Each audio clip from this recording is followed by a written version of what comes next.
What up, everybody? I'm your host, JP, and this is my co-host, Josh. Hey, everybody. And welcome back to another episode of the FilmBros Podcast.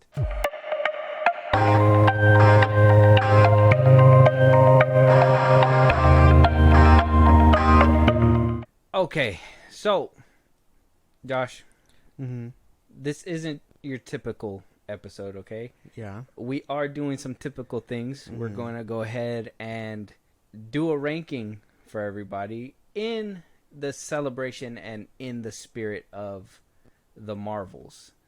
That movie's going to be coming out. Actually, it should have released by the time this episode releases. Yeah, it's going to be out. Yeah.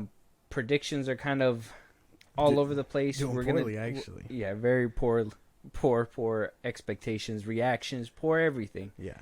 I want to be able to break that down, have that conversation, and, you know, just get your side of it. But like I said, this is not going to be your typical ranking. We do have a guest. We do have somebody here that will kind of shed some light. I mean, we know what happens behind the scenes, but I kind of want to know what happens in the mind of people that aren't really familiar with, I guess, the behind the scenes. I want to get the take of the average MCU viewer, or the average or upcoming movie enthusiast who wants to, you know, start breaking movies down and start figuring out what's the reason why things aren't working out.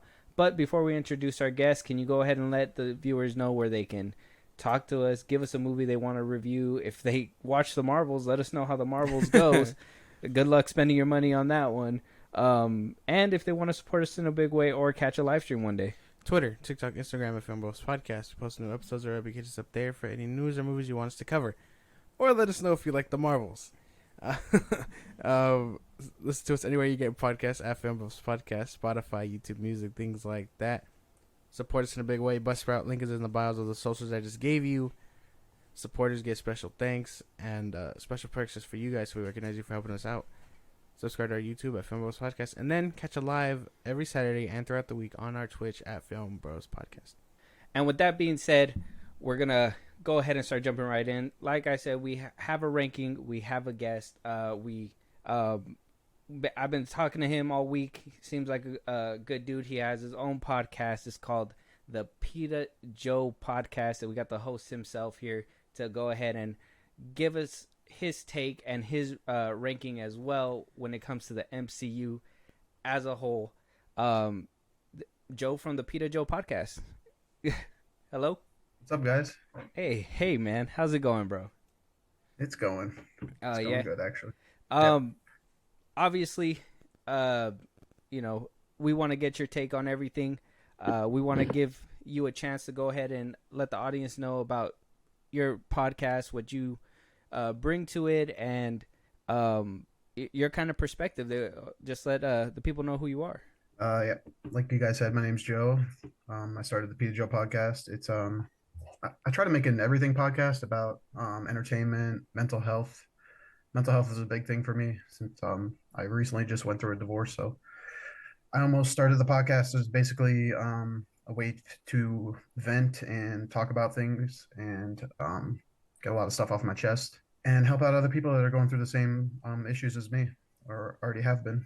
So yeah, I try to do everything. Like I said, movie reviews, game reviews, try to throw in some comedy.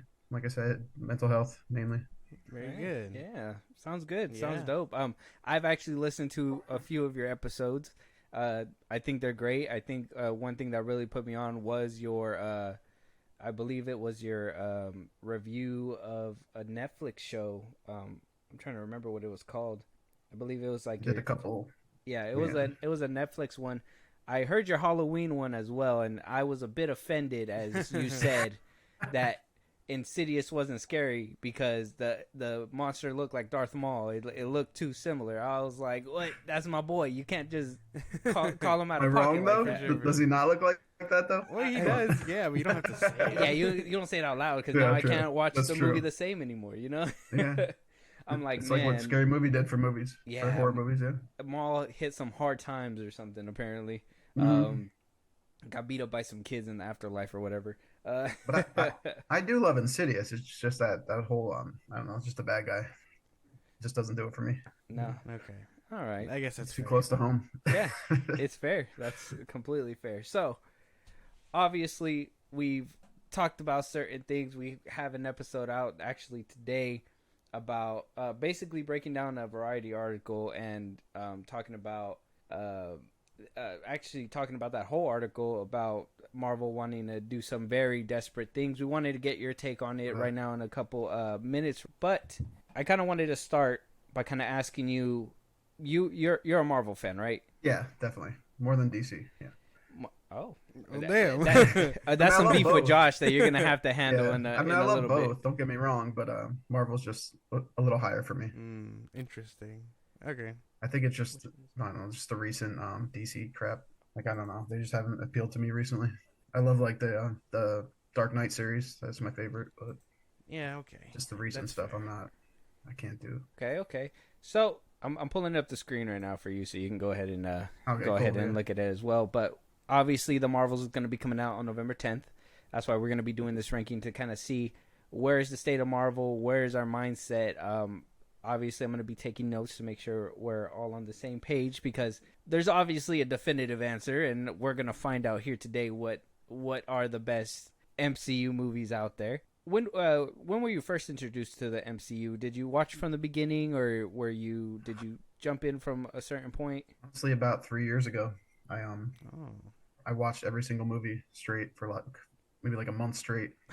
I Damn. binged the shit out of it, and Mhm. I don't. Am I able to curse sometimes on here? No, you can't, man. I don't, Go ahead. I don't want to overstep. I've Feel heard you guys, free. so- Feel free. But, Yeah. Just don't okay. say anything that's gonna get Yeah, you so, in like, trouble. Yeah, so like about 3 years ago, I started watching it. I've watched each one again, so twice through basically. I've watched Infinity War a shit ton of times already, and yeah, I'm just a big fan. I never really read the comics though, so that's the part I want to learn about a little bit. Oh, okay. Oh. All right. Not So I bad. can't really connect the two. No, yeah. I mean, comics don't really. I say if you're gonna read comics, just don't think that you're whatever you're gonna get in there is what you're gonna get in live action because that it seems like that's a big Yeah. a big deal for a lot of Basically. Yeah. comic readers. Yeah, Usually, they get really offended when something small doesn't look like it's supposed to or whatever. It's such Yeah. a weird phenomenon. Just reading comments from people, yeah, I noticed that a lot. that Like they're very loyal to the comics, you know. yeah. Well, I was gonna ask about what you thought about comic accuracy, but since you don't read comic books, I guess it doesn't matter. But Yeah. but so I asked you to do some research. I know that you said that you did a little bit, but obviously we know that apparently Marvel as a whole is not looking so well according to some people. I don't know if you heard about this, known about the downfall of Marvel, like how box office has been going for every single MCU movie, Rotten Tomato score, all that, etc. Yeah, I've been paying attention. It's not great. I mean, it's disappointing, and I get it.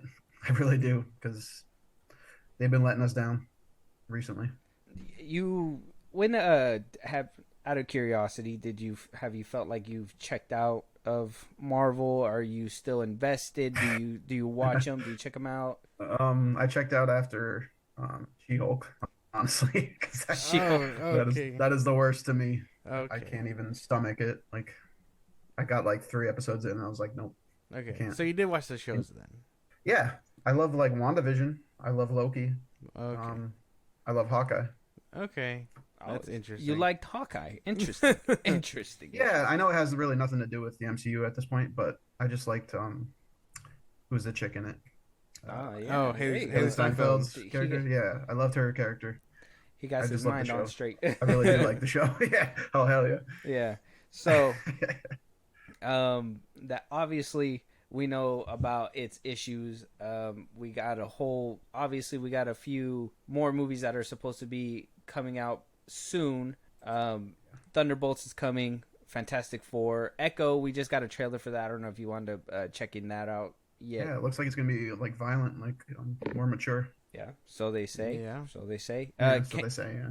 Kang Dynasty coming out. Secret Wars. It's been pushed back. Obviously, they even fixed the date on here as well. Pushed it to 2026 and 27. Isn't that depressing? So, but as a whole, we will be talking about Marvel as we go down our lists. But right now, the Marvels is in jeopardy. Phase 4 has gotten to an all-time low, where Hollywood Reporter is looking at this movie opening weekend, opening from 75 to 80 million. Quorum saying 80 million to 90, but the worst of all is Box Office Pro, who's saying 50 to 75 million. Now, most people are guessing. I mean, obviously it's all a guesstimation, but the fact that three different, usually it's unified when they're talking about estimates. Like what one says, all of them are gonna say. Marvel is a phenomenon. Obviously, we know that it's not the same. They're not the same breed as other franchises. They're not the same breed as DC or the Hunger Games or even X-Men. That they're in a whole different league. Yeah. Basically. So they can't get their money right with how much they believe it's going to make in the box office. I mean, did we see this coming? Out of curiosity, Josh? I would think so. I mean, with no marketing on its back, which I don't know how much that would have helped. I want to say that we saw this coming. Yeah. Maybe everyone was right, and that first Captain Marvel was a fluke because they thought it was necessary to watch it before Endgame. Okay. What about you, Joe? Did you see this coming, that a didn't. Marvel movie would make less than 100 million opening weekend? Yeah, after I watched She-Hulk. No, no, it's just been going downhill. Just breaking up the Avengers like they did in Endgame. I feel like after Endgame, it's been hit or miss, mainly miss. So I'm not surprised, honestly. That's crazy. You two share the same opinion about it derailing after Endgame, which is insane. Those last two Avengers movies were like the mecca of Marvel. You know what I mean? Like how do you even top those? Exactly. How do you I don't know top how you them? do. Actually, I feel Maybe like Secret Wars. if we want to be honest, they kind of peaked with Infinity War, and Endgame kind of felt like a lesser version of it. To be honest, I would argue and say Infinity War was the peak. And definitely. That's 100% for me at least. Because even after that, when Captain Marvel came out, that's when all that the breeding of the MCU and everybody saying that Marvel's only making women. You got Soups over here saying that Marvel is in shambles. That crazy straw hat guy on TikTok, he be saying the same shit.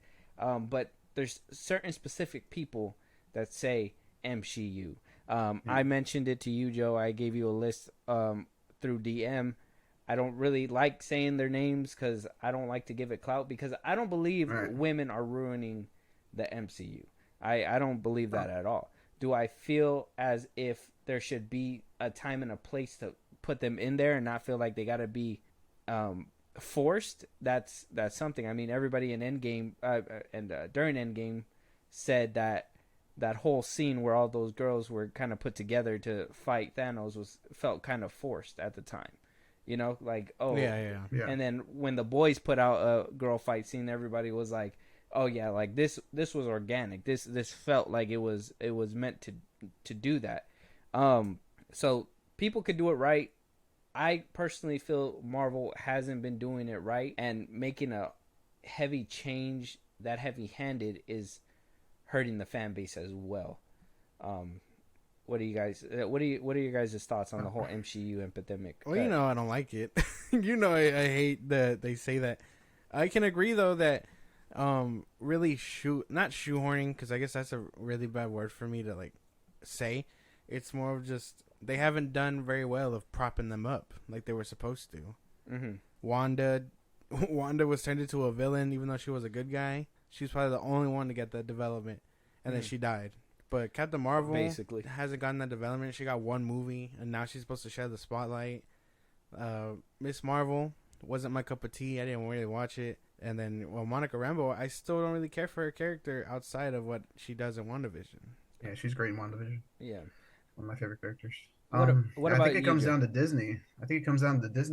They've been pushing this agenda for years now. I mean, Okay. just look at some of their movies Okay. before the Marvel stuff. All right, so They, you set they've agenda on your own. I didn't say that, so yeah, I it is an just I agenda. was curious. It is an agenda. Okay, Yeah. okay. So I just wanted to get your take on that then. So, you believe this MCU movement is something that is happening then?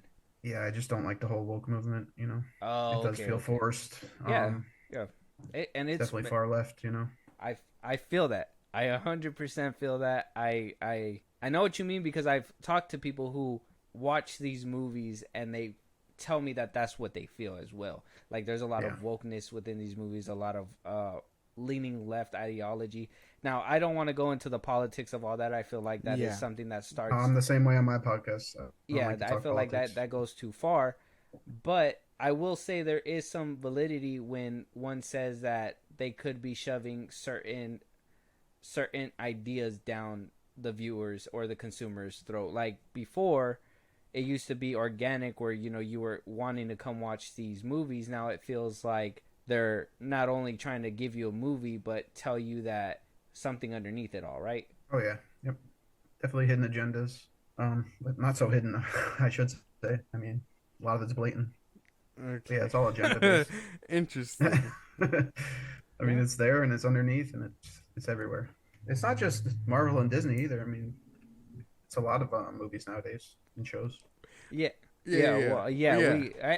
It's just to the be world we honest, live we've in right seen now. it. I mean, and I'm not like I said, I'm going to go ahead and I'm going to say like from what the creator said, I know they said that Doctor Who was changing it up. Star Wars was doing the same thing. Marvel as well, that they're putting a lot of certain ideologies behind these movies.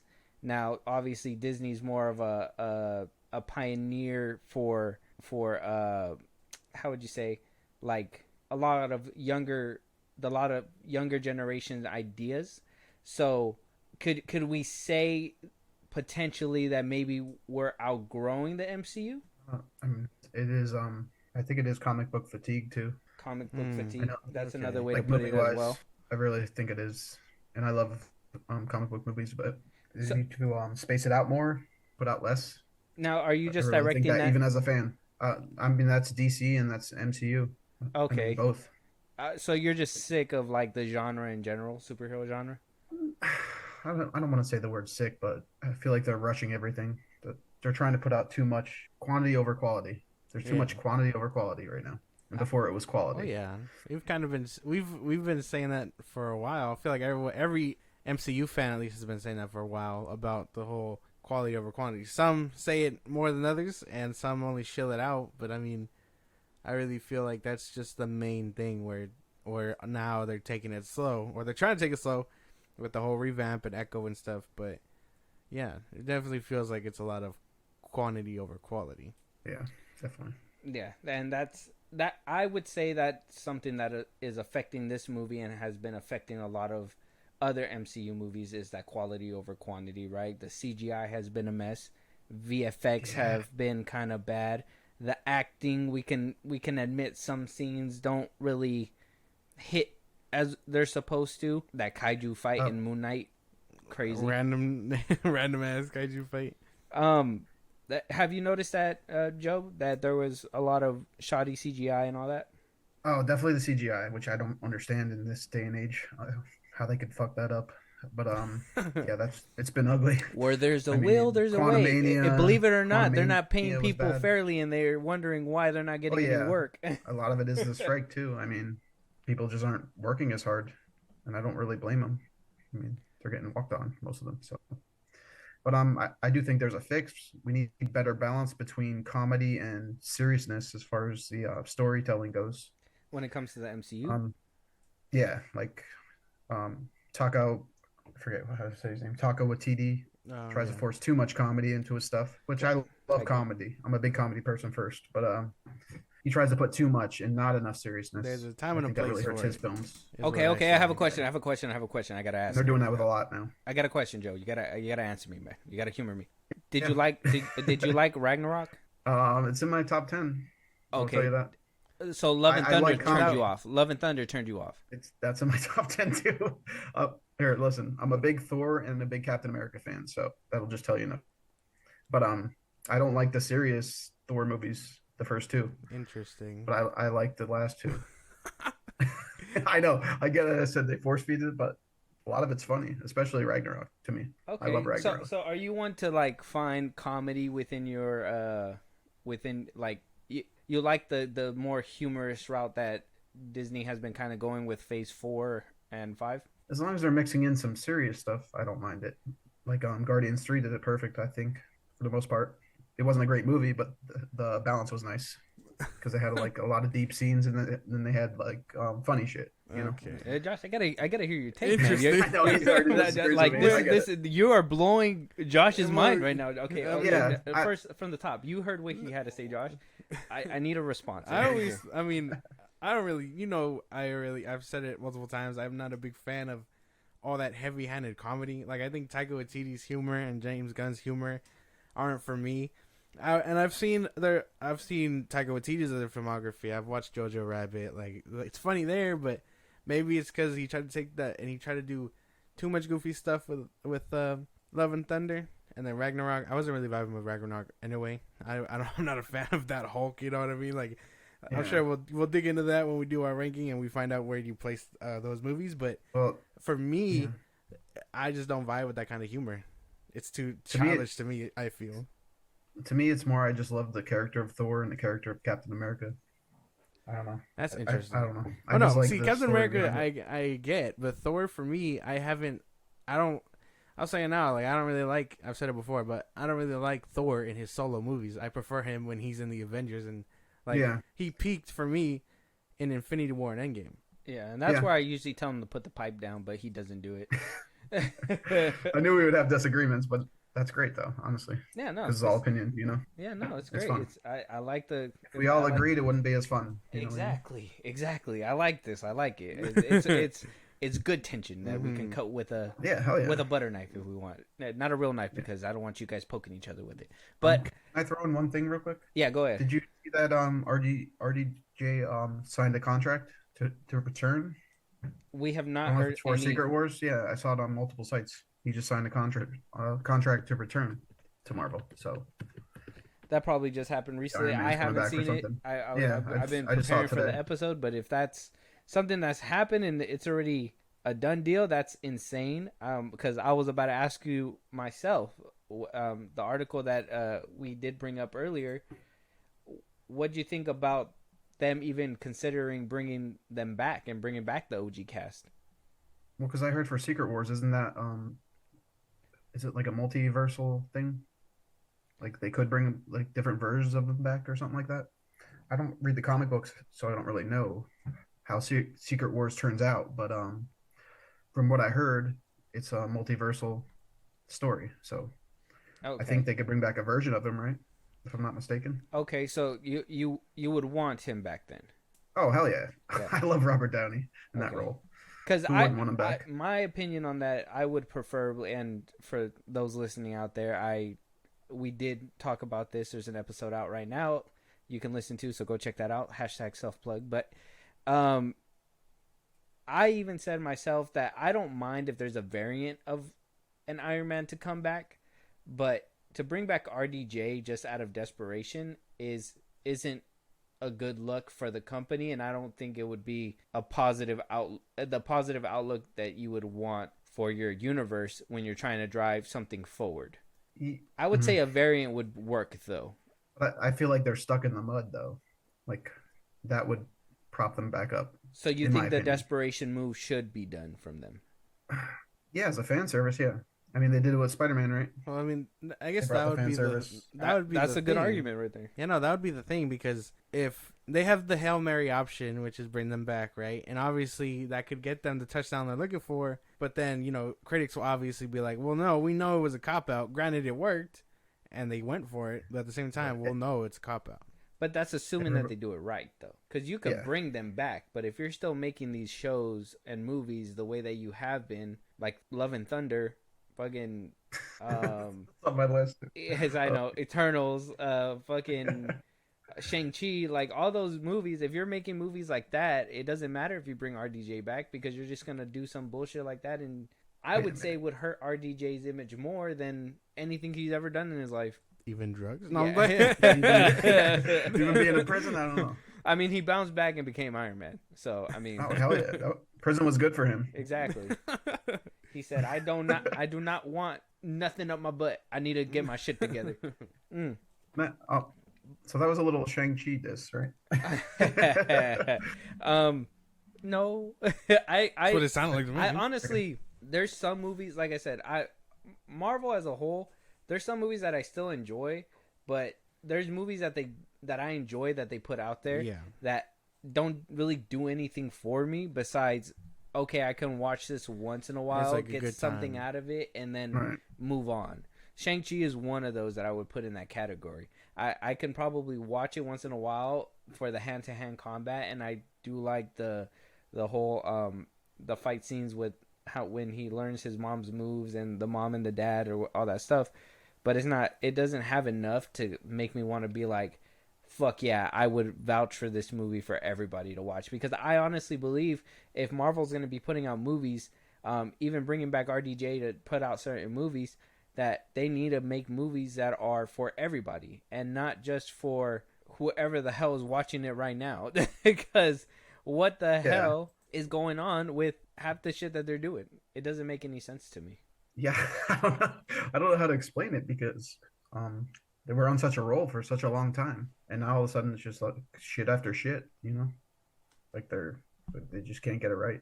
And I don't know what the formula is. I think losing those original Avengers really hurt them, and I know it had to happen at the time, but I don't know. It's just not the same.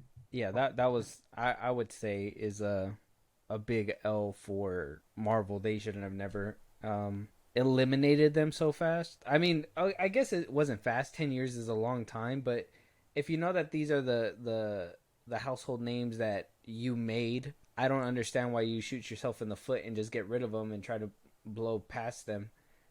Like you could have easily used them. I would have thought, somebody else could have sacrificed themselves. Maybe Gamora herself. That would have probably hit a little bit harder. Yeah. But maybe that's a subtle Guardians of the Galaxy diss. Maybe it's not. Stay tuned to find out. But I know how you guys feel about James Gunn. Oh, man, not you Not guys. your biggest- I don't want to be lumped up with that. Okay. I don't Well, yeah. like. I would I know say you guys don't love him, I should say. Okay, yeah, I don't love him, Josh. I think the opposite of love is to be said.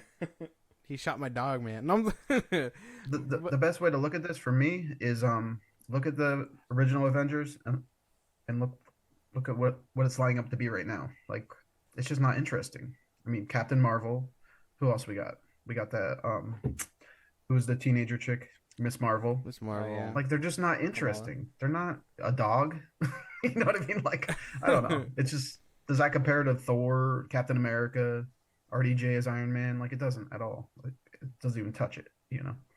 It's just not interesting. I gotta ask your characters. opinion. I gotta ask your opinion on Wakanda Forever 2. It's a movie. that's that's about it. It wasn't better than the first one, obviously, but I didn't mind it. I liked what was the bad guy's name? The dude that could swim. Oh, Namor. Yeah, I liked him a lot. Namor. More, yeah, he was good. The rest of it, I mean, I liked the tribute. That was a very emotional tribute for Black Panther, but I liked it. I mean, I didn't love it, but I liked it. Very good. Okay. You know what I mean? Like, I wasn't like, oh, I probably will never watch it again, but That's fair. it was fun. I think the special effects were pretty good in it too, compared to these recent ones. Okay. And I mean, since we have you here, I kind of want to get your take. Have you heard about the Jonathan Majors case that's happening? Did you look into any of that? No, but I just hope to God he's innocent, because he's fucking phenomenal. He's such a good actor. Okay, so See? you like him He's as the one King. who's gonna save the MCU. Yeah, Exactly. Oh, Exactly. yeah. Okay. We need that bad guy, Kang. Okay, We some need him. common ground between you two. Some common ground. We're Yeah. getting somewhere. We need that, So because he is the next best to Thanos. okay. Exactly. Okay, so you're a fan then. You're a fan of him. Oh hell yeah! So He's if he- amazing. if he everything he does. If he loses Everything. out, you're gonna be hurt by that. Oh yeah, how do you replace him? Like, who do you get? Exactly. Like, who do you get? My thoughts Plays exactly. that Denzel role, man. Washington, my He's man. not gonna Get play Especially in Loki. Denzel, He's bro. not gonna. He's not. That gonna play fucking him. last scene in Loki season 1.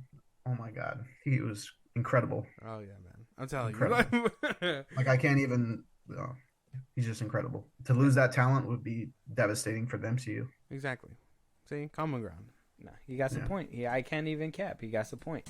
But what about, I guess, last thing before we move on to our actual ranking? I What can't wait for that. what about pivoting away from Kang in case he is actually a villain in real life? What if they pivot away and have brought in Doom like they have discussed? Oh yeah, I mean, from everything I heard about Doom, he's pretty badass. So I wouldn't mind that, but praying for Majors that he's innocent for the most part. Okay. So, All right. So hey, if he's a villain in real life, I mean, that makes him perfect for the MCU, right? my They still use right. DC still uses what's his face, the Flash. So Ezra Miller. I'm sure he's done far worse. I was gonna say Josh Brolin too. He's one of those that Oh yeah. They so used him twice if you count Deadpool. that True. as well. Yeah. Yeah. So I mean there is wiggle You room can bounce around back. it. There is wiggle room, but hopefully he is as innocent as we think he is. Yeah. But with that, I mean, I guess we're ready to jump in. Okay, so we're gonna go ahead and start jumping into the top 10 ranking. We got all the sides of the panel here. We know where everybody stands. Josh is at a standoff with Joe. I'm here in the middle mediating it because let's be honest, somebody's list has to be the definitive list here around here. And Oh, I don't know. I like to paint myself as someone who is able to look through the biases and kind of just appreciate the movie for what the movie is. Maybe I let nostalgia play into mine. Sometimes I believe when I have my list. So obviously the definitive list was a joke. I know everybody has their own list, so hopefully we get down at least to the meat of everything and figure out where Marvel went wrong, what movies are honestly the most beloved by everybody, and after all that, we'll go ahead and have the discussion of where we feel the MCU as a whole should be going. If we figured out what the MCU has lost, that we're at this heartbreaking point that the Marvels won't even potentially see at least $500,000 For sure. Like that's pretty heartbreaking for a Marvel film, especially after the article that we read that if it ain't breaking $500,000 for Marvel, it's not breaking even. So, and that's a steep hill to climb, I'd say. Yeah. I don't think it's gonna do it, but yeah. Yeah. All right. We'll start it off then. Joe, you are our guest. I need to hear your top 10, man. I need to hear your very first, your number 10. Go ahead. We're doing it in order though, right? Like I'll give my 10 and then you guys are Yeah. I'm gonna give it all at once. Okay. Okay. We'll do it as a rotation. You'll give your 10th spot. Okay, cool. We'll have the conversation. He'll give his 10th spot. I'll give mine. I'll go last because I'm a nice host. All right. My number 10 is Ant-Man and Wasp. Holy damn! I Holy told you my list was shot. Oh my Yo, god. I'm comedy first, man. I'm telling Holy you. shit! Okay, hold on. I gotta write on the side of your name here real quick. Oh my Right, god. dipshit. I was not expecting that. That was a crazy. Okay, so what is appealing to you about Ant-Man and the Wasp? Yeah, I'll go through it now. I love the comedy in the movie. I love the action. I love the story. I fucking love the CGI. I think it's really good. Really underrated CGI for the MCU. I love Paul Rudd and Michael Pena in it, especially Michael Pena. He's fucking hysterical in this. They don't show him enough in it, honestly, but he's great in it. He does his bit. Yeah. We talk about balance with seriousness and comedy. I think that this one has the perfect balance of both. I love the villain. I forget the chick's name. But you almost feel bad for Ghost? her too by the end of it. Ghost, yeah. I love the back and forth between Scott and Jimmy Woo, the officer. I also love Angelina or Evelyn. I always have trouble saying her name. Evangeline Lilly as Wasp. Yeah. Oh, okay, I've loved yeah. her since she appeared in Lost, which is my favorite show. And so yeah, I feel this movie is solid and it's underappreciated for what it is.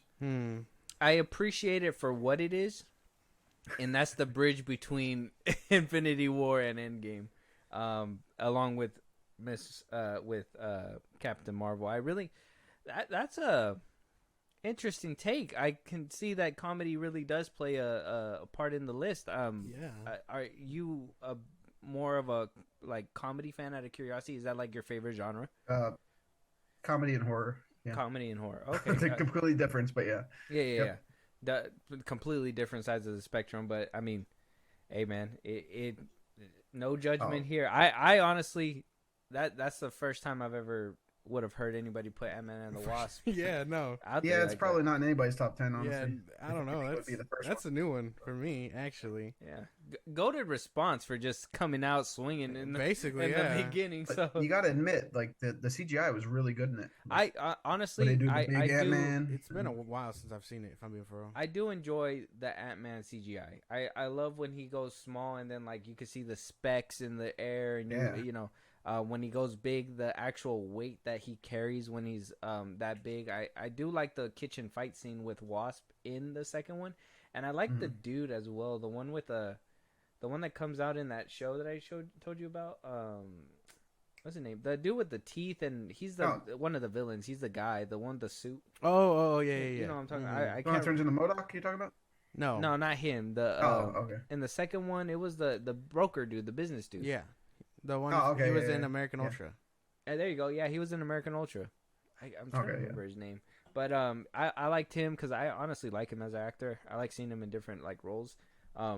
Honestly, I like the Ant-Man movies for what they are, but I honestly could not get behind the second one. I could say the first one is probably really good, but Yeah. the second one is the one where you kind of lose me there a little bit. 100%. Yeah, like I said, I focus a lot on comedy. That's Very good. That's fair. Always been a fan since I was a kid. That's Yeah. fair. I think that the second one has a lot more comedy, and I think it just. Oh yeah. I guess by comedy aspect, it works a lot better than the third one. So Yeah. I mean, I guess it's Oh, a God. interesting place Yeah, to start. That was a big letdown. All right. So what about you, Josh? What's your number 10? Let me know. My number 10 is Avengers: Age of Ultron. Oh. Um, Okay. Okay. Despite That's bold. Joss Whedon, because I know he's a piece of shit human, I really did like this one. I enjoy the introduction to Wanda and Pietro. As short-lived as Pietro is, I like that Pietro. I like the dynamic between the team here, only because that's when the foundation starts cracking and leads the way into Civil War. I like Ultron, the introduction to Vision. Like, this movie does a lot, and I know it's panned as like the worst Avengers movie or whatever, but for me, I always have a soft spot for it, just because of what it tries to do. And again, there's Joss Whedon. I'm indifferent only because I do know he's garbage, but I think despite him, it does have its flaws, and I can acknowledge them. But this one's still pretty good to me. Like, I'll really come out and enjoy it. Okay. I honestly, besides the Whedon thing, obviously we all know Whedon's a fucking asshole and shit, but can't really complain. Kevin Spade as Ultron is actually really good. I ain't gonna lie. When I he's can't like even cap on that one. no strings on me and things like that. Like his voice is just so like eerie. It's crazy. Yeah. I really like the picking up the hammer scene too. Oh yeah. Where yeah. they're partying in the mansion, yeah, or the building. Oh yeah, and he makes it like kind of shake, but yeah. it doesn't really go. Yeah, play they with brought the that idea. back in fucking Endgame, which is cool. Yeah. A little callback. I mean, I guess we can't say no to I that can't one. knock it. Yeah, no. Any Avengers in the top 10 for me. I would honestly. say so too, 100%. I can't say that. Just them together is amazing. All of them, all four. They made it work the best that they can. It is Yeah. what it is.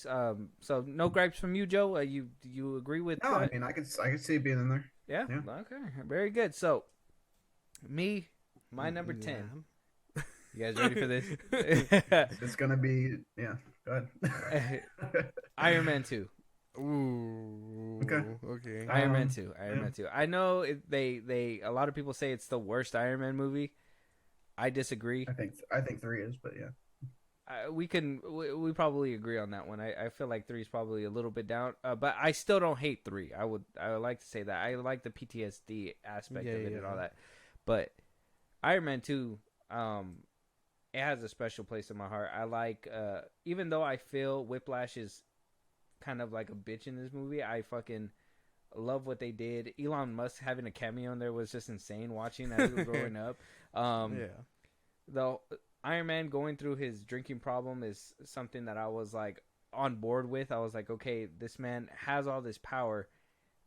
That's a little realism for me. You know, like when you have all that power, you're gonna have all these problems, and you're gonna turn to something to help you with that. And I like that Disney didn't shy away from that aspect. I mean, they didn't go full force like I was hoping they would, but they at least showed you like how irresponsible he was getting. I like the whole the finding the new arc for himself by the end of the movie.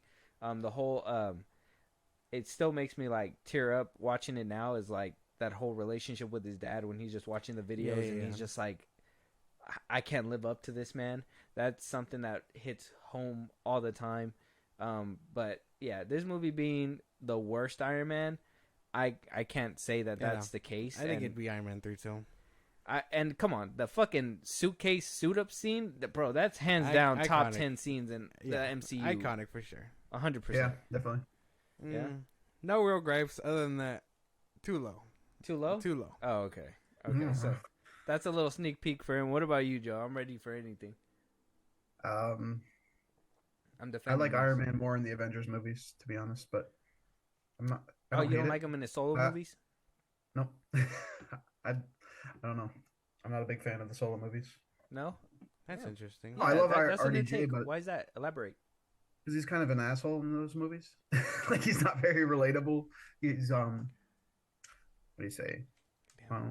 He's more likable in the Avengers movies. To this. Yeah, no, I'm an asshole too, but like he's just not very likable in them. Like he's very arrogant in the first three. But I feel like that's the point of his character. He definitely humbled himself later. Yeah, definitely. But I like the more humble Iron Man. Oh yeah, like towards the end. Player. Yeah, I like the team player. But I have no gripes with it. I mean, I love the villain. They did dumb him down. He could have been so badass. Like his special. Yeah. Like those fucking cables and shit. Like he was badass. Yeah. I love the crash scene too.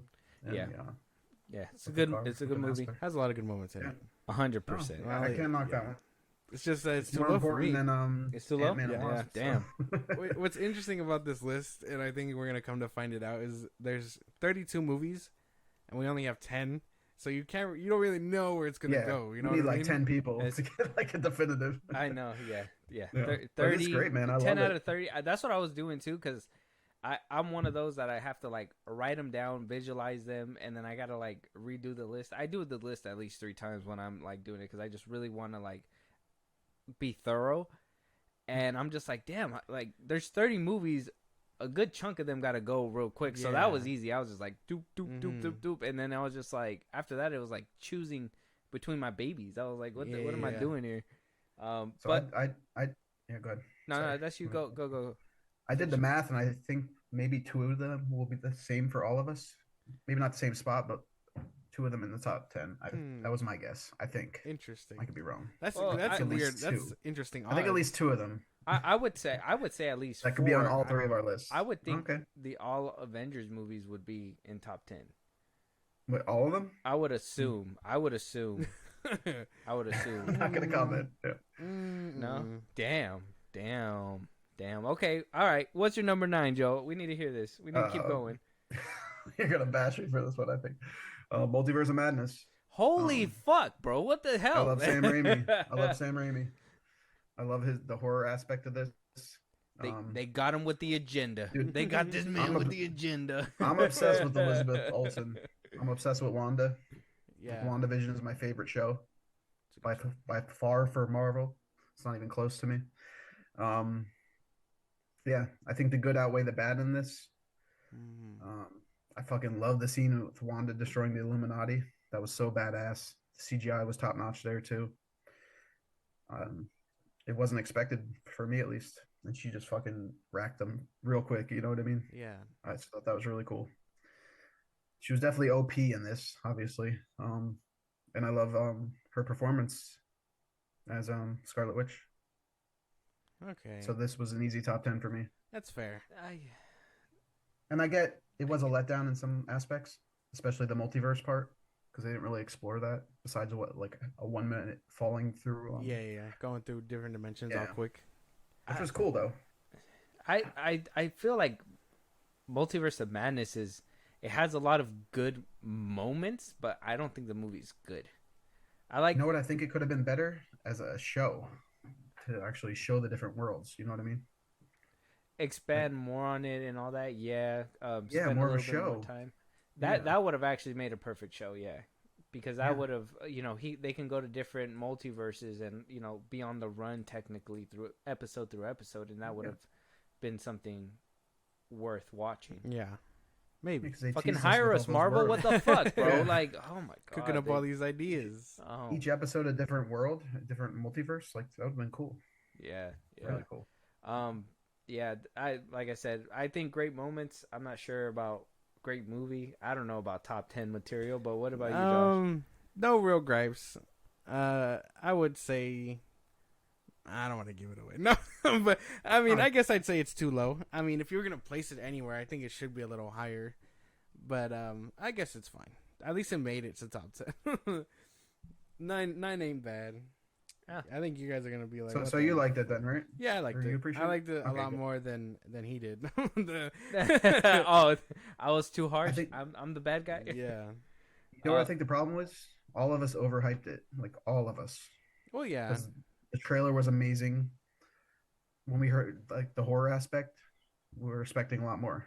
I think personally, at least for me. I believe, yeah. But I don't think it wasn't wrongfully so, because Fahi very much put emphasis on it, signing Sam Raimi on there to be like, yeah, you're gonna make this movie scary for the audience so they can fear Wanda and make her like this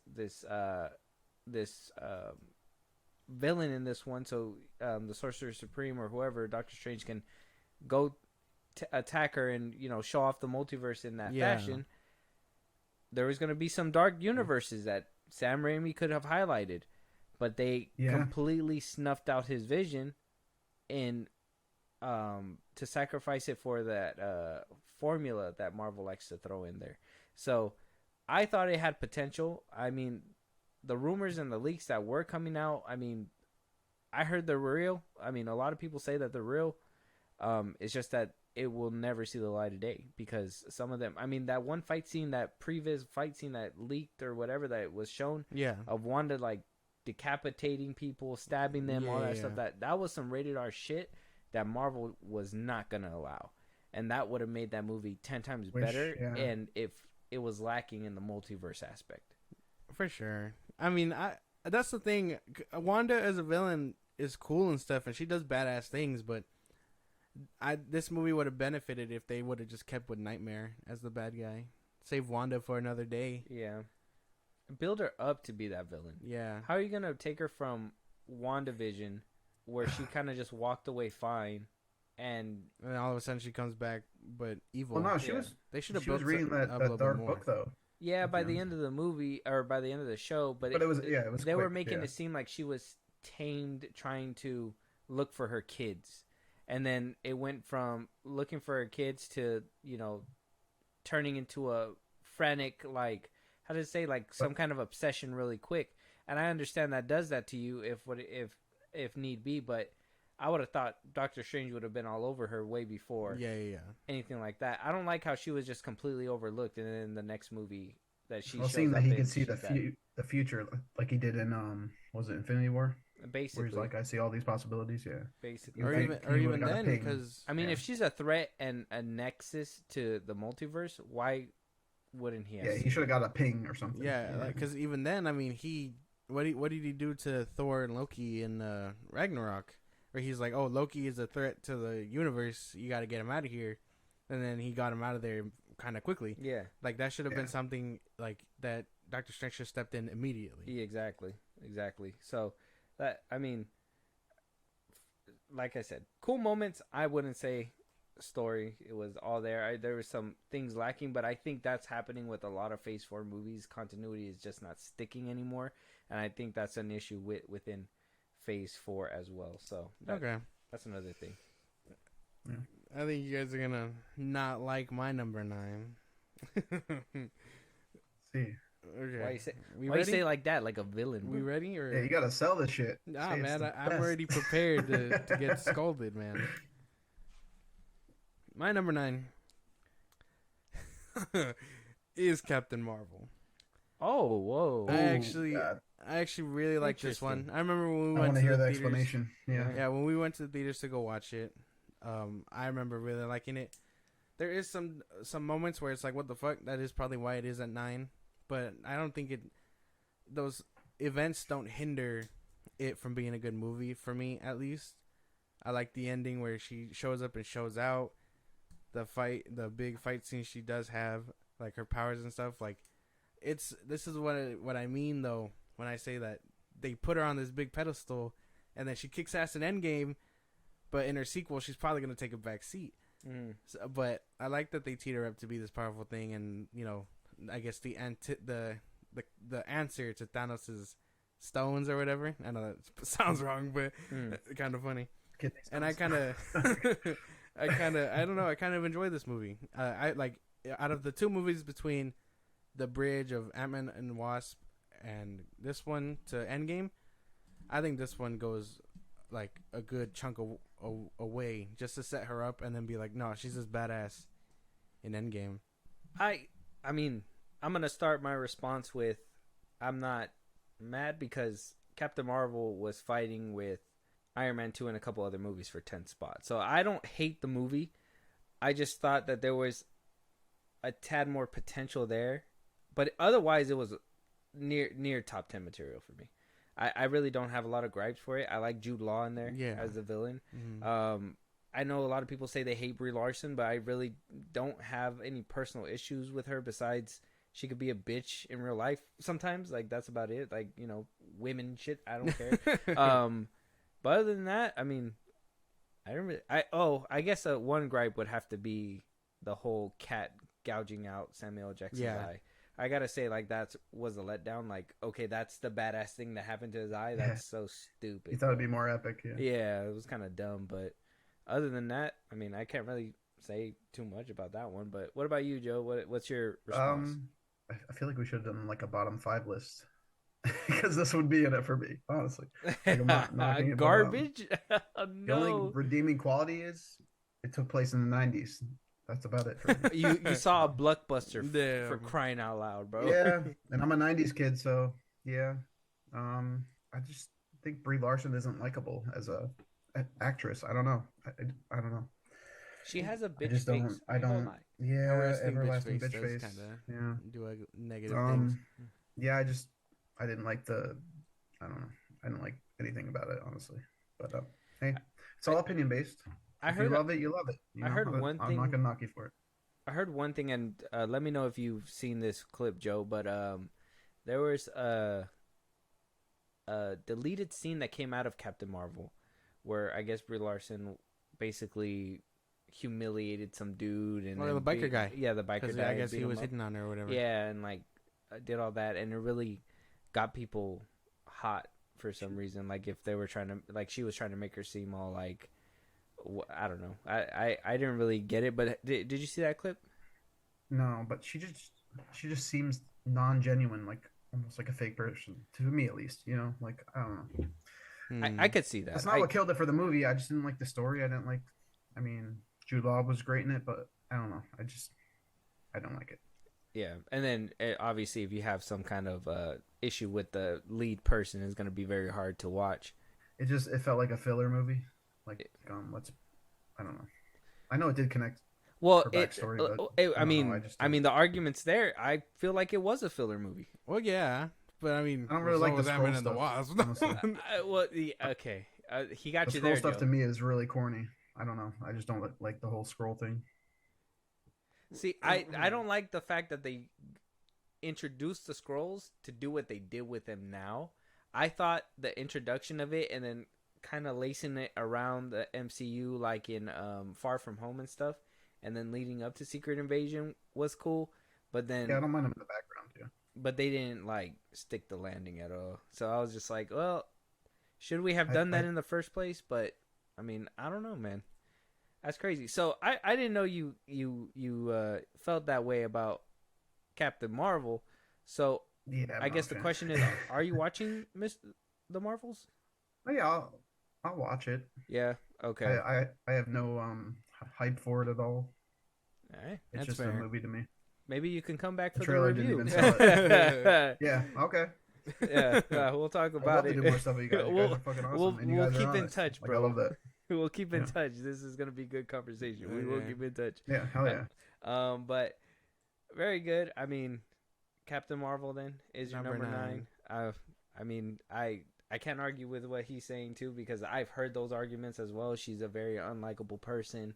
Some people say this was the first movie or one of the first movies to start pushing what Joe was saying, agenda and all that stuff. So there is arguments and valid points that I can hear from that side. I mean, that's fair. I know everyone has their, opinion and stuff, but you know that for me, it's never bothered me. Because, I mean, I like Wanda. I like Captain Marvel. I think it does suck that she's probably going to take a backseat in the sequel. And I think this one and Endgame really propped her up to be, like, this powerful being. I thought she was going to be, like, will she go up against, top three. Will she go up against, what's her name at some point? I'd like to see that. The chick from Secret Invasion, what's her name? The Skrull? Gaia? The Super Scroll, yeah, Gaia. Gaia. The girl from Game of Thrones. Yeah. I totally forgot that was her. Emilia Clarke. I always forget her name. Yeah. Emilia Clarke. Yeah. Can I ask you this? You read the comics. Is she supposed to be like Supergirl, like power, No. or more like Superman? I guess Like a she DC? would. Yeah, she's supposed to be invincible, right? Well, yeah, she'd be like.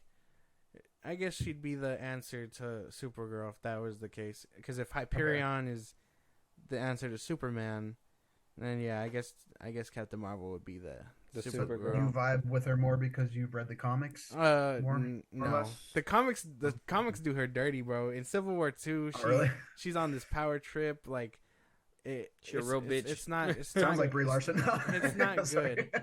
It's not good. I think the movies do her a little Or bit better more justice. justice, and I think that the comic book nerds, like that, do read her and then go see the movie, translate that anger.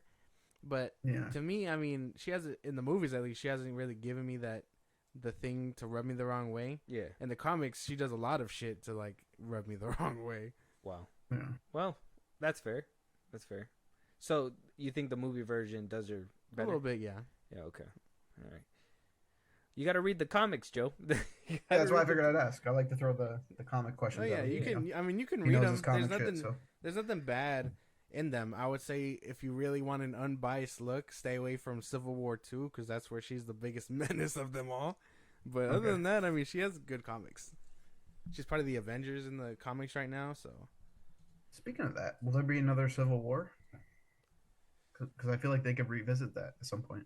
I'm pretty sure. Eventually. I don't think so. Now that the X-Men Like with are the new back under Avengers, the fold. maybe? I don't know. The Accords kind of went null and void. So, in She-Hulk, they were like, it doesn't matter anymore. But they're starting to make like more X-Men comics and more Fantastic Four comics and all that. So I'm pretty sure they're gonna want to incorporate them in the Civil War. Maybe. So Yeah, I just thought it'd be cool to bring that concept back again. Well, yeah. With the I guess newer with Avengers. everybody in their umbrella and playing the role they're supposed to. Because, I mean, Punisher was on Captain's side. Spider-Man eventually changed to Cap's side. But he started on Iron Man's. The Fantastic Four were Cap's side. So, I mean, there's... Oh, wait, no. The Fantastic Four was on Iron Man's side because, I mean, they already don't have secret identities. exactly. So, I mean, I didn't know all those were involved. Yeah. Inside. That's kind of cool. Yeah, the comics are interesting. I've read a few of them. I'm not the comics expert like him. I could tell you brief stuff, but yeah. So is it my turn? Yes, My number 9. My number 9. You're number 9. Yeah. Okay, all right. So my number 9. And maybe this is gonna show some similarities between us. Is Age of Ultron. Avengers: Age of Ultron. Okay. I never had a problem with this movie. I know a lot of people said like. No, honestly, I never even looked on the other side or where the gripes were with this movie.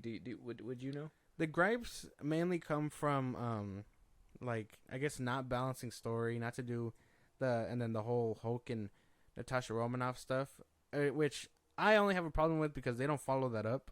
Yeah. Like in the other movies. Yeah. I know that's something Joss Whedon probably incorporated, like, last minute or whatever, before the Russos came in and touched it. But that's about it. Like, those are the only gripes that I know of. Okay. Because I personally like that. I like the whole Natasha and Hulk thing. I I thought they were tearing that up since the first Avengers. To be honest, with obviously what happened with the Hulk and her, and him kind of being a little bit more softer with her and all that stuff, and her with him. So I thought they were kind of teeing that up, and that we're gonna see some kind of culmination by the end of what was it, Infinity War, or fucking like I thought he was gonna be upset that she was gone type shit, like hurt, basically, like hurt her, like devastated. Yeah. And they just kind of like threw that shit away. So I was like, whatever. But at least for that movie, I liked it. It worked. I liked. I can acknowledge Whedon's a piece of shit too, but it's just more. Everything else about that movie speaks to me. Hawkeye, I thought he was a total badass in this movie. I liked the reveal of his family. I like how they started sowing the seeds between Iron Man and Captain America in that one. The Hulkbuster fight, how could I forget about that, bro? The Hulkbuster fight is crazy. Till this day, bro, I used to watch that fight on repeat, like on YouTube and stuff. Yeah. I would always just want to watch it because that shit was crazy. And then eventually when I got the film, I just... Really good CGI in that, too. Exactly. But some of the best CGI in that one. It's crazy how there's better CGI movies like 10 years ago. Than there is now. Like, well, hopefully it's going to start getting better with the unionization that's going to be happening. But, oh, God. I mean... Any gripes with my list so far? No. I've been nailing it. Yeah. I would say so. Yeah. What about you? I can't argue with Avengers in any Avengers movie in the top 10. See, I'm doing so good, guys. See, I might be the definitive. I'm not doing very good, but fucks with me, bro. Fucks with me. Nobody can point a finger. What's going on? All right, so let's go, Joe. What is your number 8, bro? To me, this is the most underrated Marvel movie, and all I have to say is Mads Mikkelsen. So, Doctor Strange. Okay. Love this fucking movie. It's so underrated to me. Nobody talks about it. The first and second one back to back. Yeah. I love Doctor Strange. I love his character. But, I feel like it's a very intricate movie. I love the beginning crash scene. I love his arc in this. I just felt like it sowed the seeds for phase 3 and phase 4, because Doctor Strange is so important to the franchise. He's just very important. We saw that in Endgame and Infinity War. Fair enough. He's a super important character. I would say that's fair. Without him, Endgame wouldn't have happened. Yeah, okay. To be fair, if he did his fucking job in Endgame and Infinity War, he would have been somewhere else. Stick it down the garbage disposal. I mean, but he kind of made up for it, Yeah. And then Spider-Man happened. He's alive, but Iron Man isn't. That's just me. That was the plan all along. Talk about the most brutal scene in film history, the Iron Man scene. Yeah, so I bawled my fucking eyes out. I like the movie for what it is. It's just, I felt like it was just another origin story. I feel like this was the first MCU repeatery that we seen, where people were like, oh, they try to do the formula, because it was very similar to the Iron Man story, and I enjoy the Iron Man story, the very first one, and it kind of plays a little too similar throughout the film. I do like the magic stuff. That's why I wouldn't say it's bottom of the list or anything. I do enjoy Doctor Strange. I like the mystical side. That fucking scene where he trips out, bro. I went in there off the Zaw, and that shit was insane. I was like, "What's going on?" It was a good time. I watched it sober first, and then I went in there and I was like, "What the hell is happening?" I can acknowledge it's a badass movie. I really do like it, but for me, that one's just, it wouldn't have made top 10 for me. Okay. Interesting. I like both Doctor Stranges because they're dark too. Like the dark aspect to it. That's true too. Dark magic. I love Mads Mikkelsen. Mads Mikkelsen, I thought he was awesome. Hard. I was hoping he was going to come back for the sequel. I was kind of upset when he didn't. Yeah. That scene where Doctor Strange is contorting him with the magic. Yeah, that's pretty badass scene too. No real gripes. I mean, I think having both of them back to back, kind of low at the back end, it says a bit, but no real gripes, I guess. It's a solid pick for top 10. Okay, All right. I think having them low is kind of crazy. Oh, okay. That's about it. All right. You have them higher than on the list? I'm seeing a little that Josh is giving a little tease over here. It's okay. What's So your hard to number make a 8? top 10 My for number this. 8, The Incredible Hulk. Okay. Holy damn. I forgot that was actually part of it. Yeah. Yeah. You start scribbling it out. I mean, technically, Marvel made it canon, so with the What If series. So Can I ask something real quick? yeah, go ahead. What does canon mean exactly? 'Cause I'm not 100% Canon sure.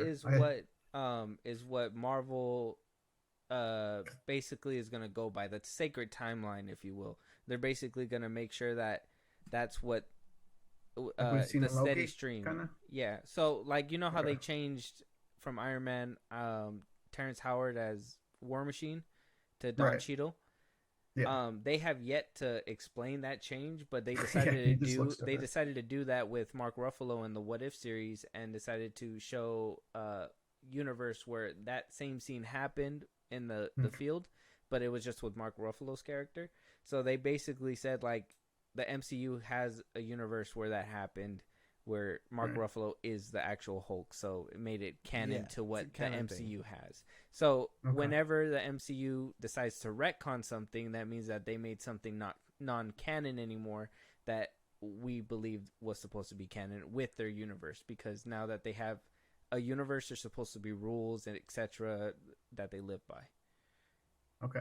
Yeah. Yeah, I was never sure about that. Like the kid in Thank you Iron for Man explaining 2, that. where they Yeah. said that the kid in Iron Man 2 that Iron Man saves, they said that Yeah, that and was he comes supposed to be back in Peter Endgame. Parker. They made that canon.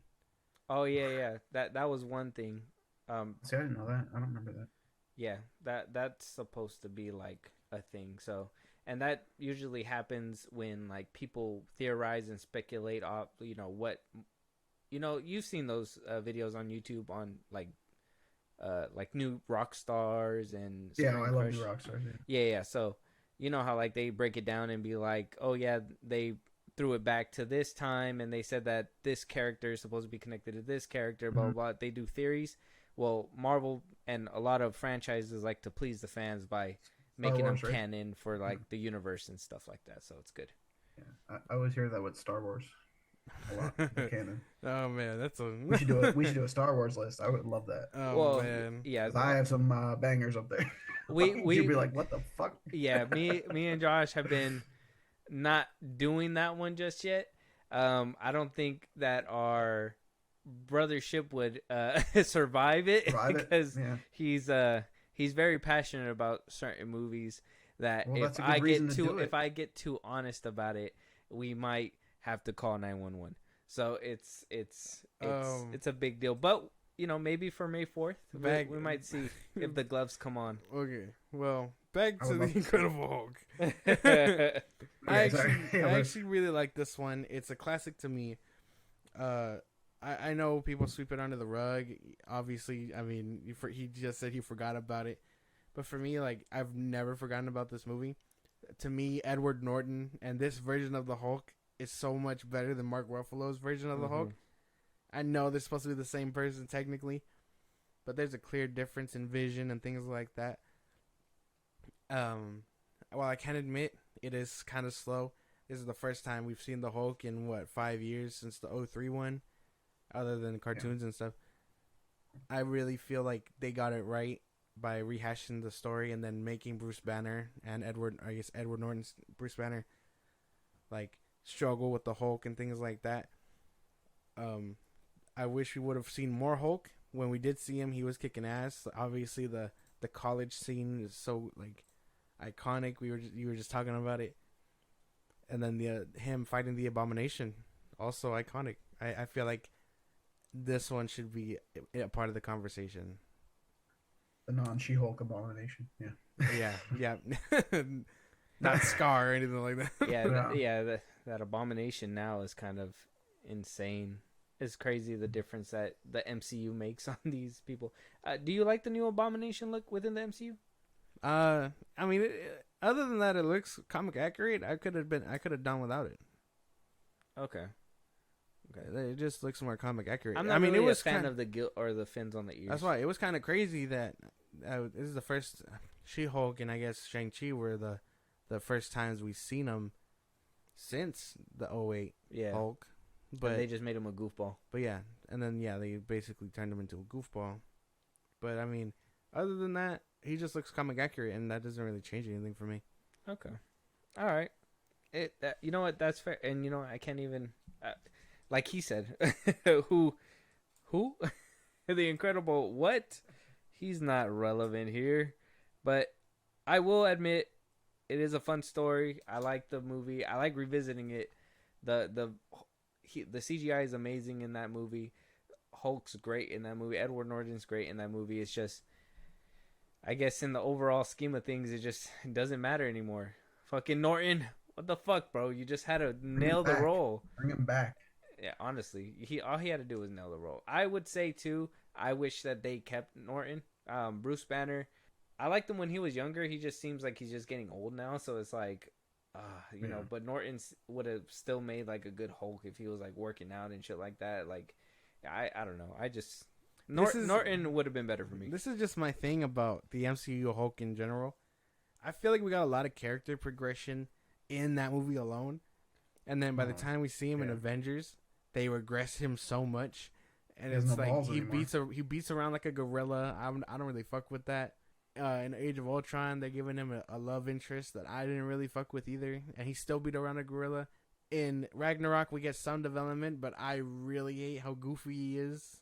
And then we don't even see him in Infinity War. He wasn't even goofy like that. He wasn't even goofy like that. We didn't see him in Infinity War at all because of Ragnarok. And then in Endgame, I didn't like how they sidelined him in Infinity War. Yeah, in Endgame, we get Smart Hulk. 5 years of, I guess, brain merging that we missed between the two to get the best of both worlds. There was a snap, guy. He didn't even. They snapped. His finger snapped. He didn't even get his ass. You didn't see the crisis that happened. He didn't even get a rematch against Thanos or nothing. No, that I was robbed for that one. And then all of a sudden now he has a kid. I feel like we missed a lot of development between 08 Hulk and that Hulk. Wait, Hulk has a kid? Yeah, you didn't finish She-Hulk. Spoiler for She-Hulk. Sleeping?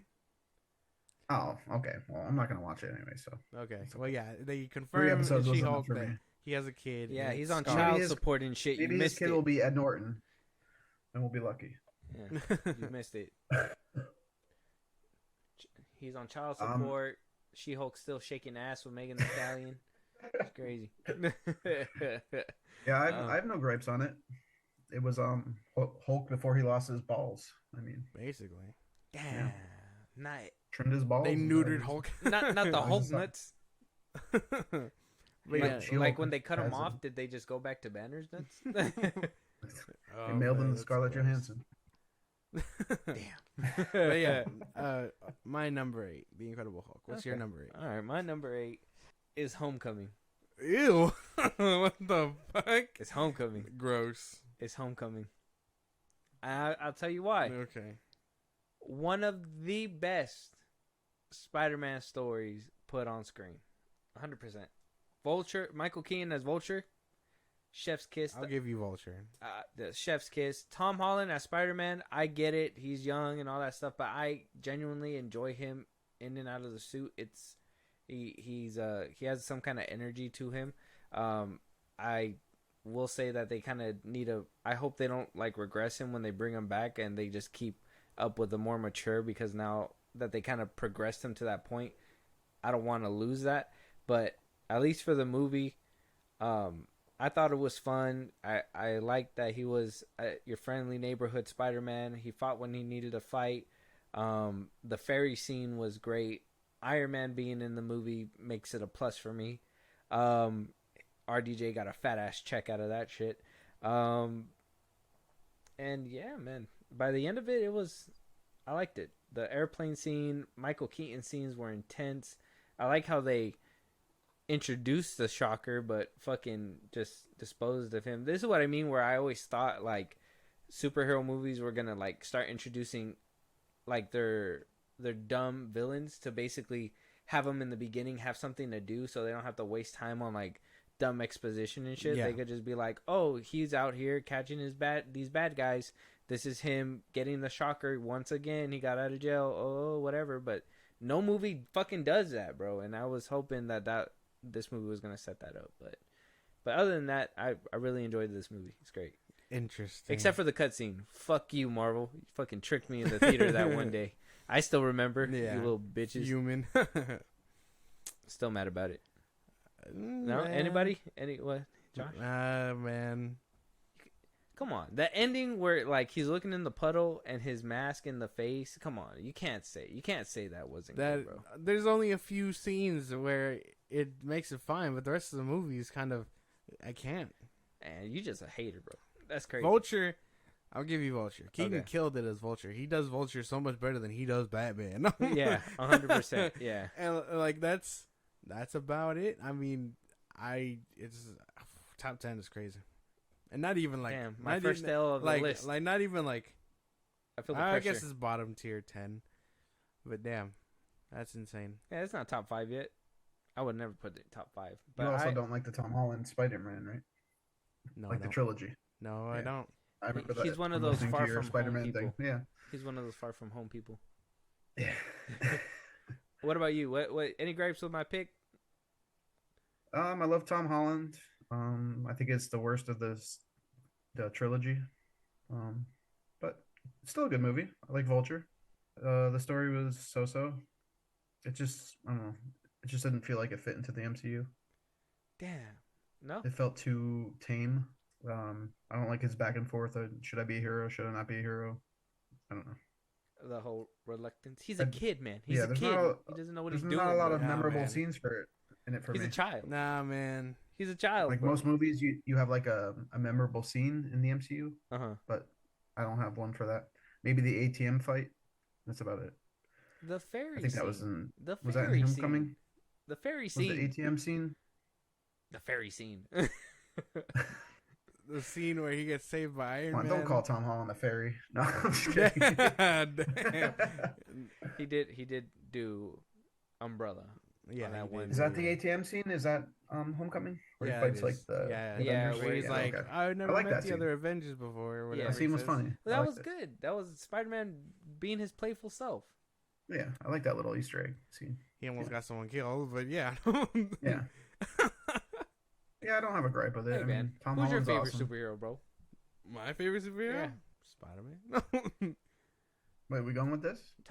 What are you? I don't know. He's on my neck Oh, right you now. know what? Are we talking Tobey Maguire MCU? Or are we Spider-Man almost talking killed that whole DC? train. Fuck out of here. What I do you win. mean? He I won. saved that whole fucking train. He almost killed them all. How? He saved He that was fucking fighting train. Dr. Octopus on the fucking train, bro. Not He almost only killed did them all. not only Why did didn't he take save him the somewhere train, else? he saved the train, and as Dr. Octopus was throwing them out of windows, he saved those people too. Get out of my face. Put his own neck on the line to save those motherfuckers. You know what? He was selfish as fuck in Spider-Man 2 because that dude was getting mugged. He didn't do anything about it. He didn't have his, he didn't have his I powers, don't give man. a shit. I What don't was give he a supposed shit. to do? No, You talking no, about He Tobey has to be Maguire? with him? Spider-Man would have done it. Tobey Spider-Man Maguire would have done now? it. He would have got his powers Oh, he back. wasn't Spider-Man. He was Peter Parker. He's just a wimp. It's not the same dude. It's like you don't expect Bruce Wayne to fight. You expect Batman to fight. Bruce Wayne's gonna act like a scared bitch. No, Bruce Wayne's gonna kick some ass, bro. Maybe Nah, Bruce he's Wayne was a gonna better toss some example. money at him. Maybe like, leave me the fuck alone. Yeah, there you go. See? Exactly. Anyway. I'm just saying, don't fucking come at Tom Holland like that. But with that being said, Joe, come on, man. I need to know what your number 7 is, man. Oh, We're you don't getting wanna to the know. meat of You shit. gotta- Shang-Chi. Shang-Chi. Yep. You like Aquafina? I like all water. Toilet water, Aquafina, don't matter. But reasons I like this: great soundtrack, Okay. I perfect can't lie amount of about that. comedy. I love Katie Chen's character. She's hysterical, naturally funny too. Mhm. I just like them two together. I like the backstory. I like the story.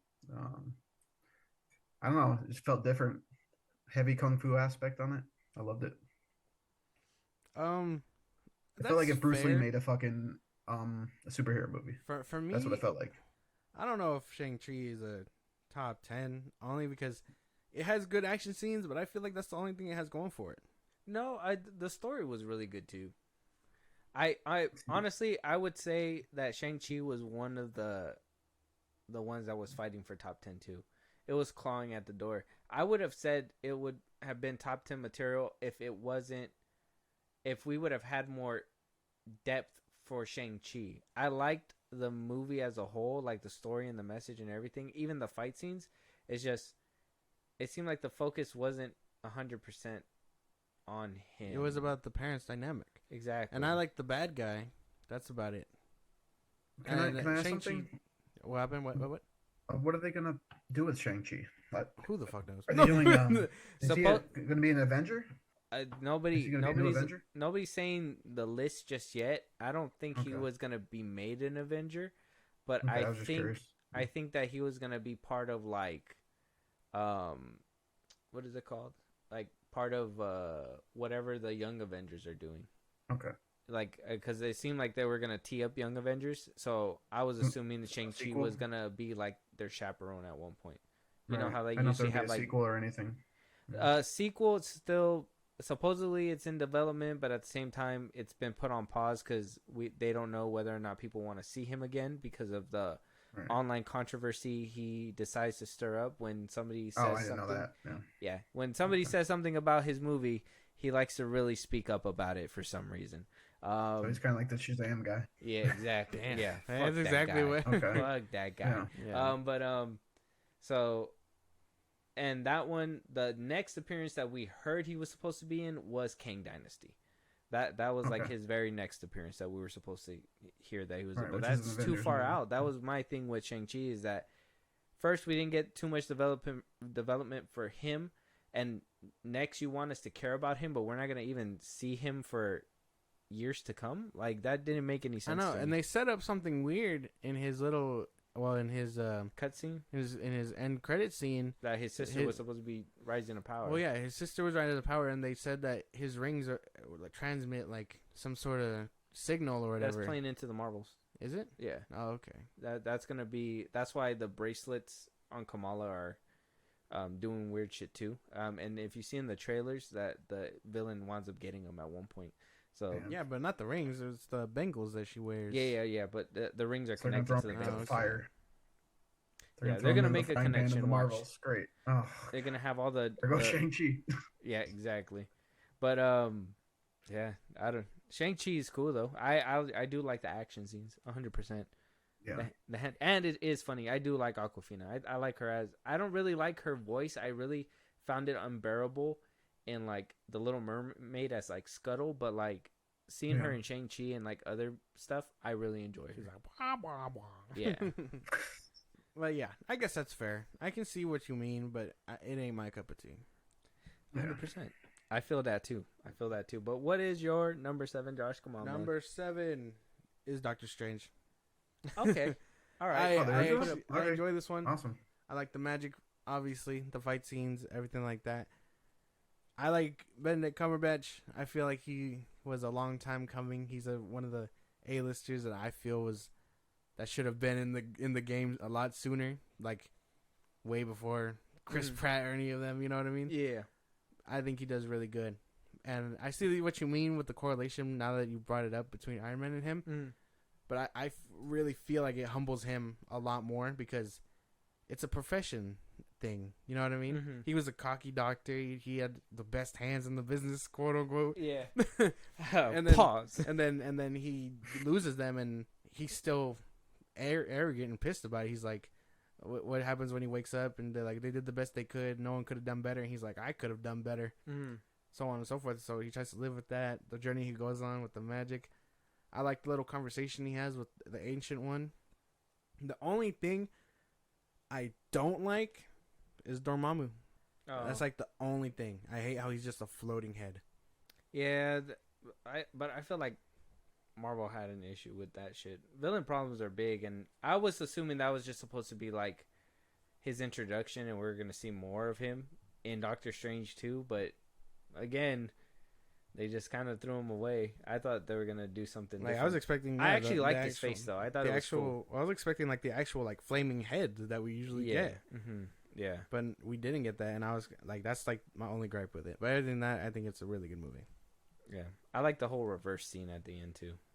Like I've come to bargain. Yeah, but yeah, that's my number 7. Yeah, I no arguments. You heard what I basically said about when Joe brought it up for his. It's just 2 too similar. Just way too similar for me. But it's if you guys enjoy it, that shit's pretty cool. What about you, Joe? What do you think about that one?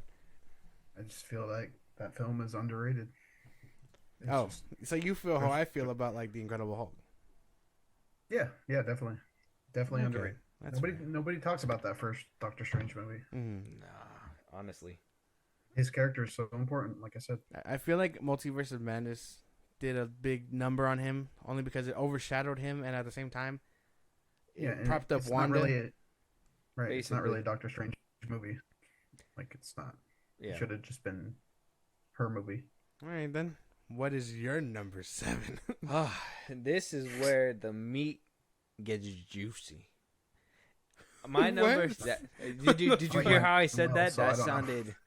That sounded intense, bro. That shit was Pornish. Oh, damn. Pause. But my number 7 is Thor Ragnarok.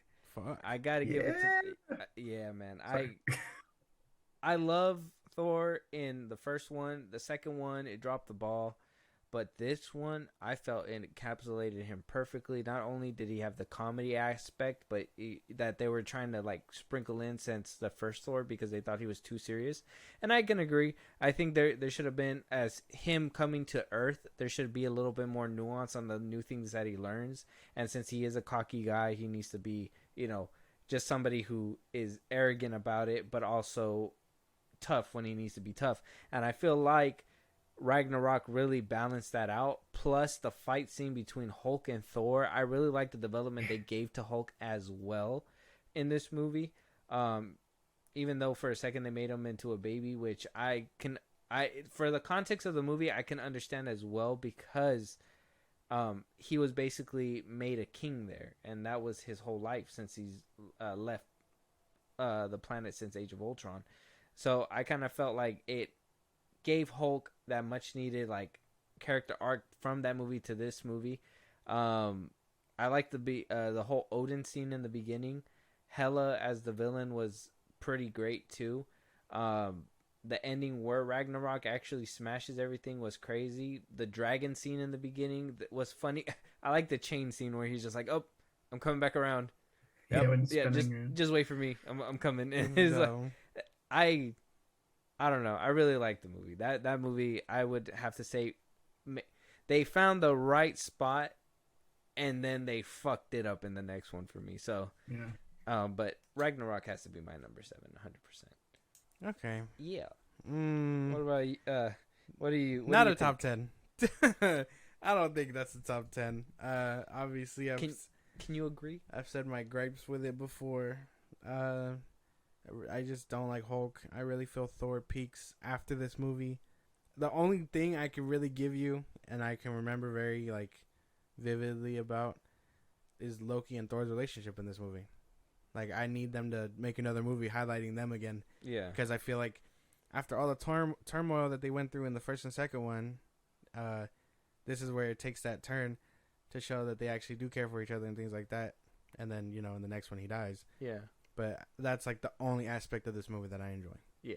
I enjoyed that aspect too. The whole brothership thing too. It was very good. What about you, Joe? You had any gripes for me? I love this movie, so no gripes for me.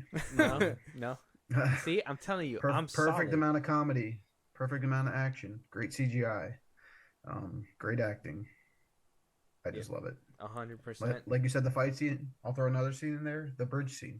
The bridge scene is amazing.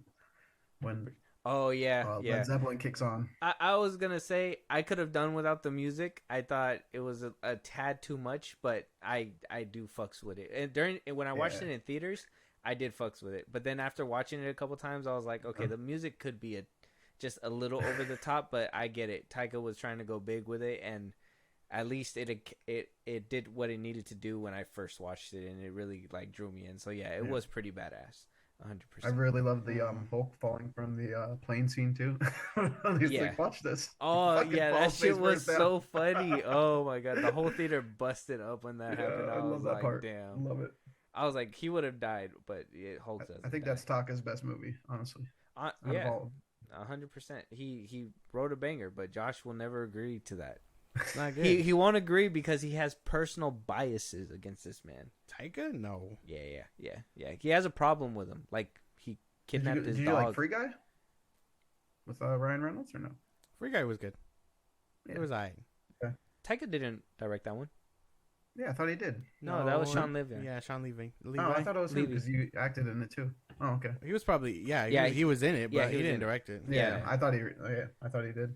No, that was Sean Okay. Levy. Yeah, that I was wrong. Okay, so I can't put that in his No, not in his No. filmography. It's not Okay, his- No. so He played Okay. he played a I decent. thought he was. Yeah. I liked him in that role in Fall Guy too. I don't have any personal beef with him besides the fact that he fucked up Love and Thunder. That movie to me, I thought was gonna follow up what he did with Ragnarok, and he just fucking broke my heart. Yeah, he went too deep into I comedy, never guess. wanted to be like, because I still respect him. He is an Academy Award winner and all that stuff. I do respect his work. Mhm. I'm not gonna be like, oh, he made one bad movie, but he really did let me down with that movie. I don't know if that was Marvel's meddling, like what they did with Doctor Strange, Mom, but this one is like, this one was just atrocious. I was just like, how the hell did you guys drop the ball so hard? That shit really did hurt for me. You're talking Love and Thunder? Yeah. Yeah. that was really dumb. But Yeah. Christian Bale is the only redeeming thing. I mean, he played an awesome bad guy. No, I mean, I'd say, yeah, I would say in the beginning, I think the very beginning when he actually kills the god and everything like that. But, yeah, that was badass. Yeah. But after that, like, we hardly even see him, and I'm just like, well, why'd you even get this big actor if you're not gonna show off like how villainous he could be? Because Especially Bale. Yeah, he was fucking psycho. For fuck's sake, Bale man. could do anything. that's why Dude. they got a really good actor. Probably paid him a fat check and then Fumbled him. didn't use him. Fumbled them. Doesn't make any sense. But we're almost there to the midway, guys. We're on number 6. I need to know, Joe, what your number 6 is. Captain America: First Avenger. I'll start off by saying I love Holy the setting shit, of don't- World War II. I love the setting of World War II. Uh-huh. I thought it was fucking hilarious to see Chris Evans as a scrawny little kid, but like his grown-up head on like this little fucking body. There's the Yeah. comedy. That I was was about to say that hysterical. movie has hardly no Yeah. comedy. That's crazy. That part but, though was funny. but if though. that Come makes on, you that- chuckle, that's funny as fuck. So many people say that Iron Man was the reason the MCU grew to what it did, but this was a big part of it too. Like casting Chris Evans, nobody expected that. He fucking knocked it out of the park. Red Skull was a great villain. I loved Red Skull. He didn't get enough screen time either, but yeah, I love this movie. I love the old World War II setting too. I guess that's fair. Yeah, I mean, most people would say that this was kind of boring. I mean, it's fine for me. I wouldn't say it's neither here nor there, but I hear It's slow. a lot of people Yeah. think it's just boring. yeah, it's slow. It is, but I like slow burn sometimes. So I will. Yeah, I like that too. I could watch that movie for that. I don't know if, like how Josh is saying, maybe not top 10. I'm not sure where that one would land, but it is honestly a classic. I love watching it because I like that coming from. I don't know what it is, but that movie is just on a different plane all in itself. By the end of it, like that whole realization, and you see New York all over the place, and Samuel L. That was Jackson awesome. comes Yeah. out and he greets him and everything. That should just set the tone so great for the MCU. Like, even though it does have its pacing problems where it's just a little slow, I see that movie as a fucking gem, and it's just one of those that it's like one of my personal favorites, but I would never put it on one of the lists as one of the better movies, only because it gets boring at times. yeah, I see that. Yeah. Yeah. But other than that, that movie is great, and I really don't have a gripe that you put it at that spot, because I know that movie can give people that little bright spot within the MCU. I mean, and it gave iconic scenes. Obviously, Bucky's death, when he jumps on the grenade. Yeah. Like he does a great thing at highlighting Steve's character. I'm with you to the end. It just sometimes And their relationship, yeah. that slow burn just isn't for some people, and I guess in this instance it's not for me. Yeah. It didn't feel like a superhero movie until the end. No, it felt like a good drama. like a Yeah. good like This was also in the beginning. war Was movie. it the third film, second or third, right? I like the As scene. the MCU. I like the scene where he's trying to pick out a shield, and then Peggy's like, "What about that one?" And then she shoots him because he kissed another girl. He's like, "This will do." And there was a lot of cringe when he's performing on stage. Oh, yeah. like a stage Yeah. actor. He's There was a lot of cringe in it. He's a fucking actor. Yeah, Yeah. yeah. I see that. There's definitely cringe, but I don't know. I just like it. Yeah, can't even argue Like I with said, that the one. World War II. I could see it being top 10 for sure, but not top 5. I could see where you're coming from, and I respect you for that one. Joe, did you see the What If series? Oh yeah, I love it. What do you think about what's her name? Peggy Carter. Yeah, Captain Carter. It was cool. I if we could talk about Captain America, I thought Bucky would have been a better replacement for Cap, but that's neither here or there. That's but, a What If story I want explored though. yeah. I was hoping it was gonna be Bucky too. I didn't like Bucky that they was passed perfect it. for that.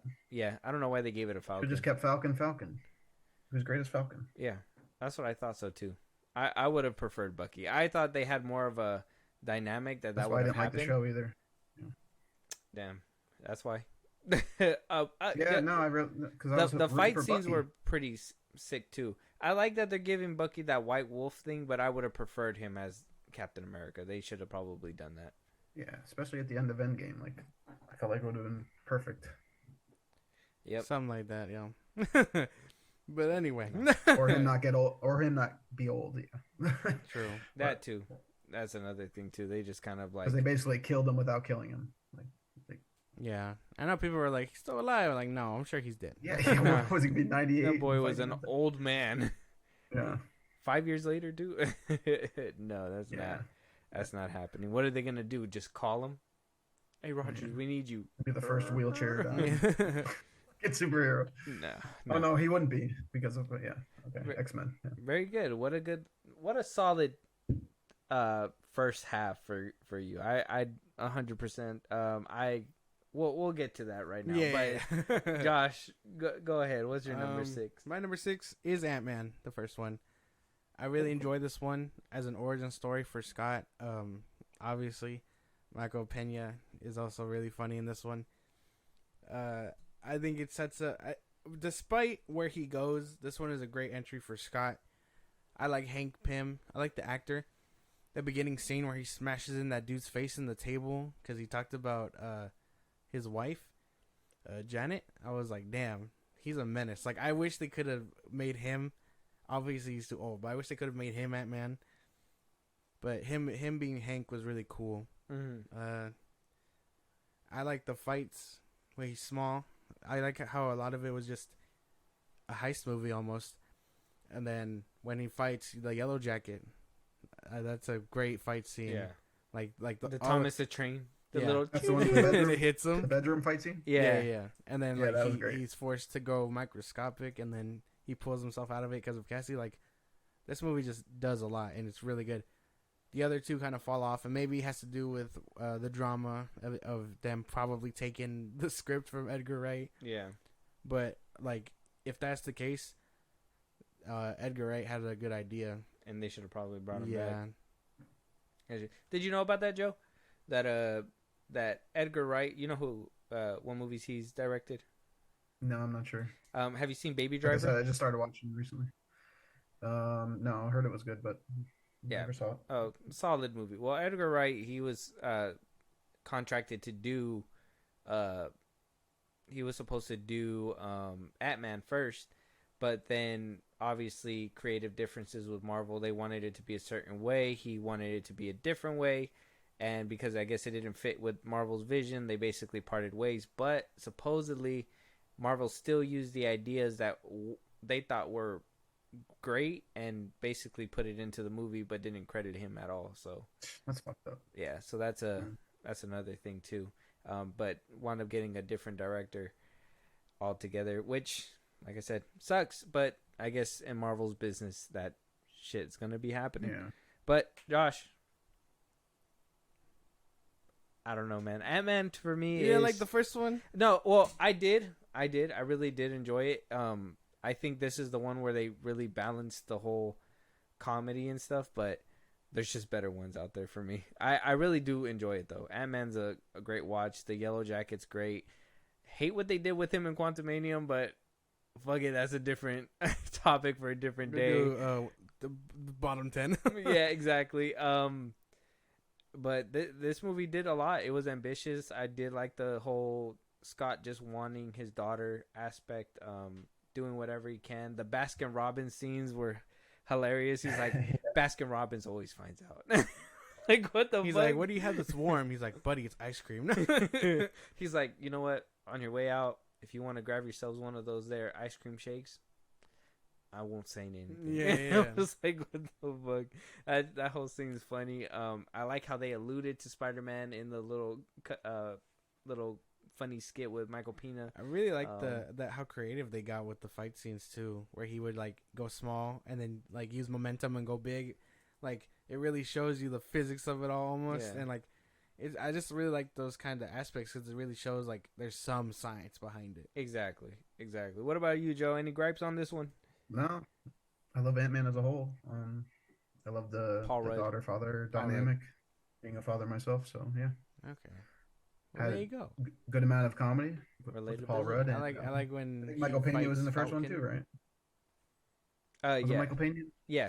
Mm-hmm. He's a great fucking comedian. He really is. Supremely Hilarious. underrated. I like when he fights Falcon. That scene's cool. I like when he tells stories. Oh yeah, yeah, that's the best part of the whole Ant-Man and series. my mom died, but I got the van though. Fucking great, it really is. All right, what's So your I have number? no gripes with it at all. No. My number 6. Choice. Yes. I got to give it to Captain America: Civil War. And the That's- only reason why it didn't make top 5 because this one struggled to get in there. It just got beat out. It had to be the CGI. The CGI. This is where I feel like the CGI started getting fucked up. Yeah. Just a little bit there. It's an emotional story. Have read the comics, and I don't care for comic accuracy. That's not something that I was looking for.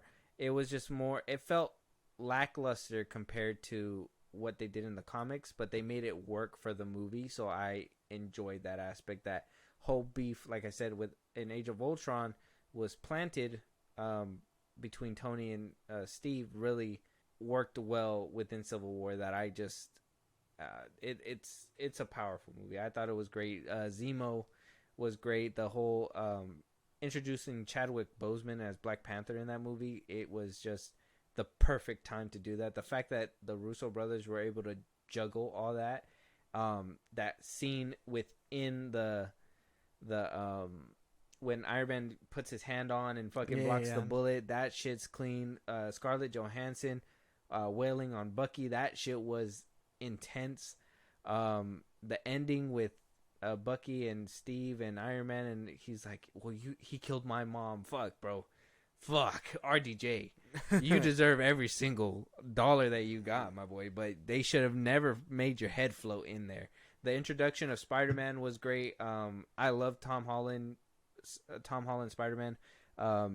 So seeing that dynamic, and let's be honest, his auntie is pretty fine. So Damn. Yeah, without a doubt. yeah. Without a doubt. Mm-hmm. Interesting. Yeah. Go ahead. What do you guys got for me? Only gripe I have, it's too low. Yeah. That's about it. Yeah. Yeah, Too low. it's the CGI that's what really hurts it for me. It's just, man, this Is it is a where specific scene, or is it? the whole movie? well, there's the floating head at the airport. That's the Iron Man in Iron Man suit. I didn't like that. Yeah, Tony and Rhodey. The lighting in some scenes, when they're in the parking structures and stuff like that, it looks like green screen in the background. I do, obviously you can tell where the budget went, and that was to the fight scenes and stuff like that. So it really, I said the actors too. so it really did good.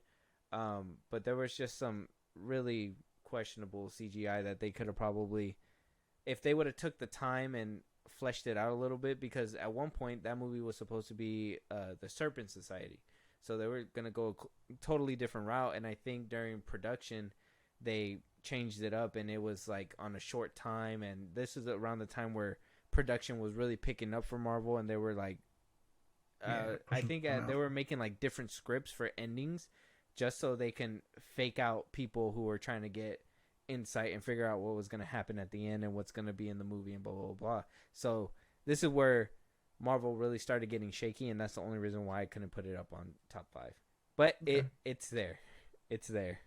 Yeah, I would think a lot of people have it in their top 5. I would think. Yeah, that's what I'm saying. I told you, man, we're a little unorthodox here. I love it, man. You guys are honest. That's why I love you guys. Oh my goodness, dude.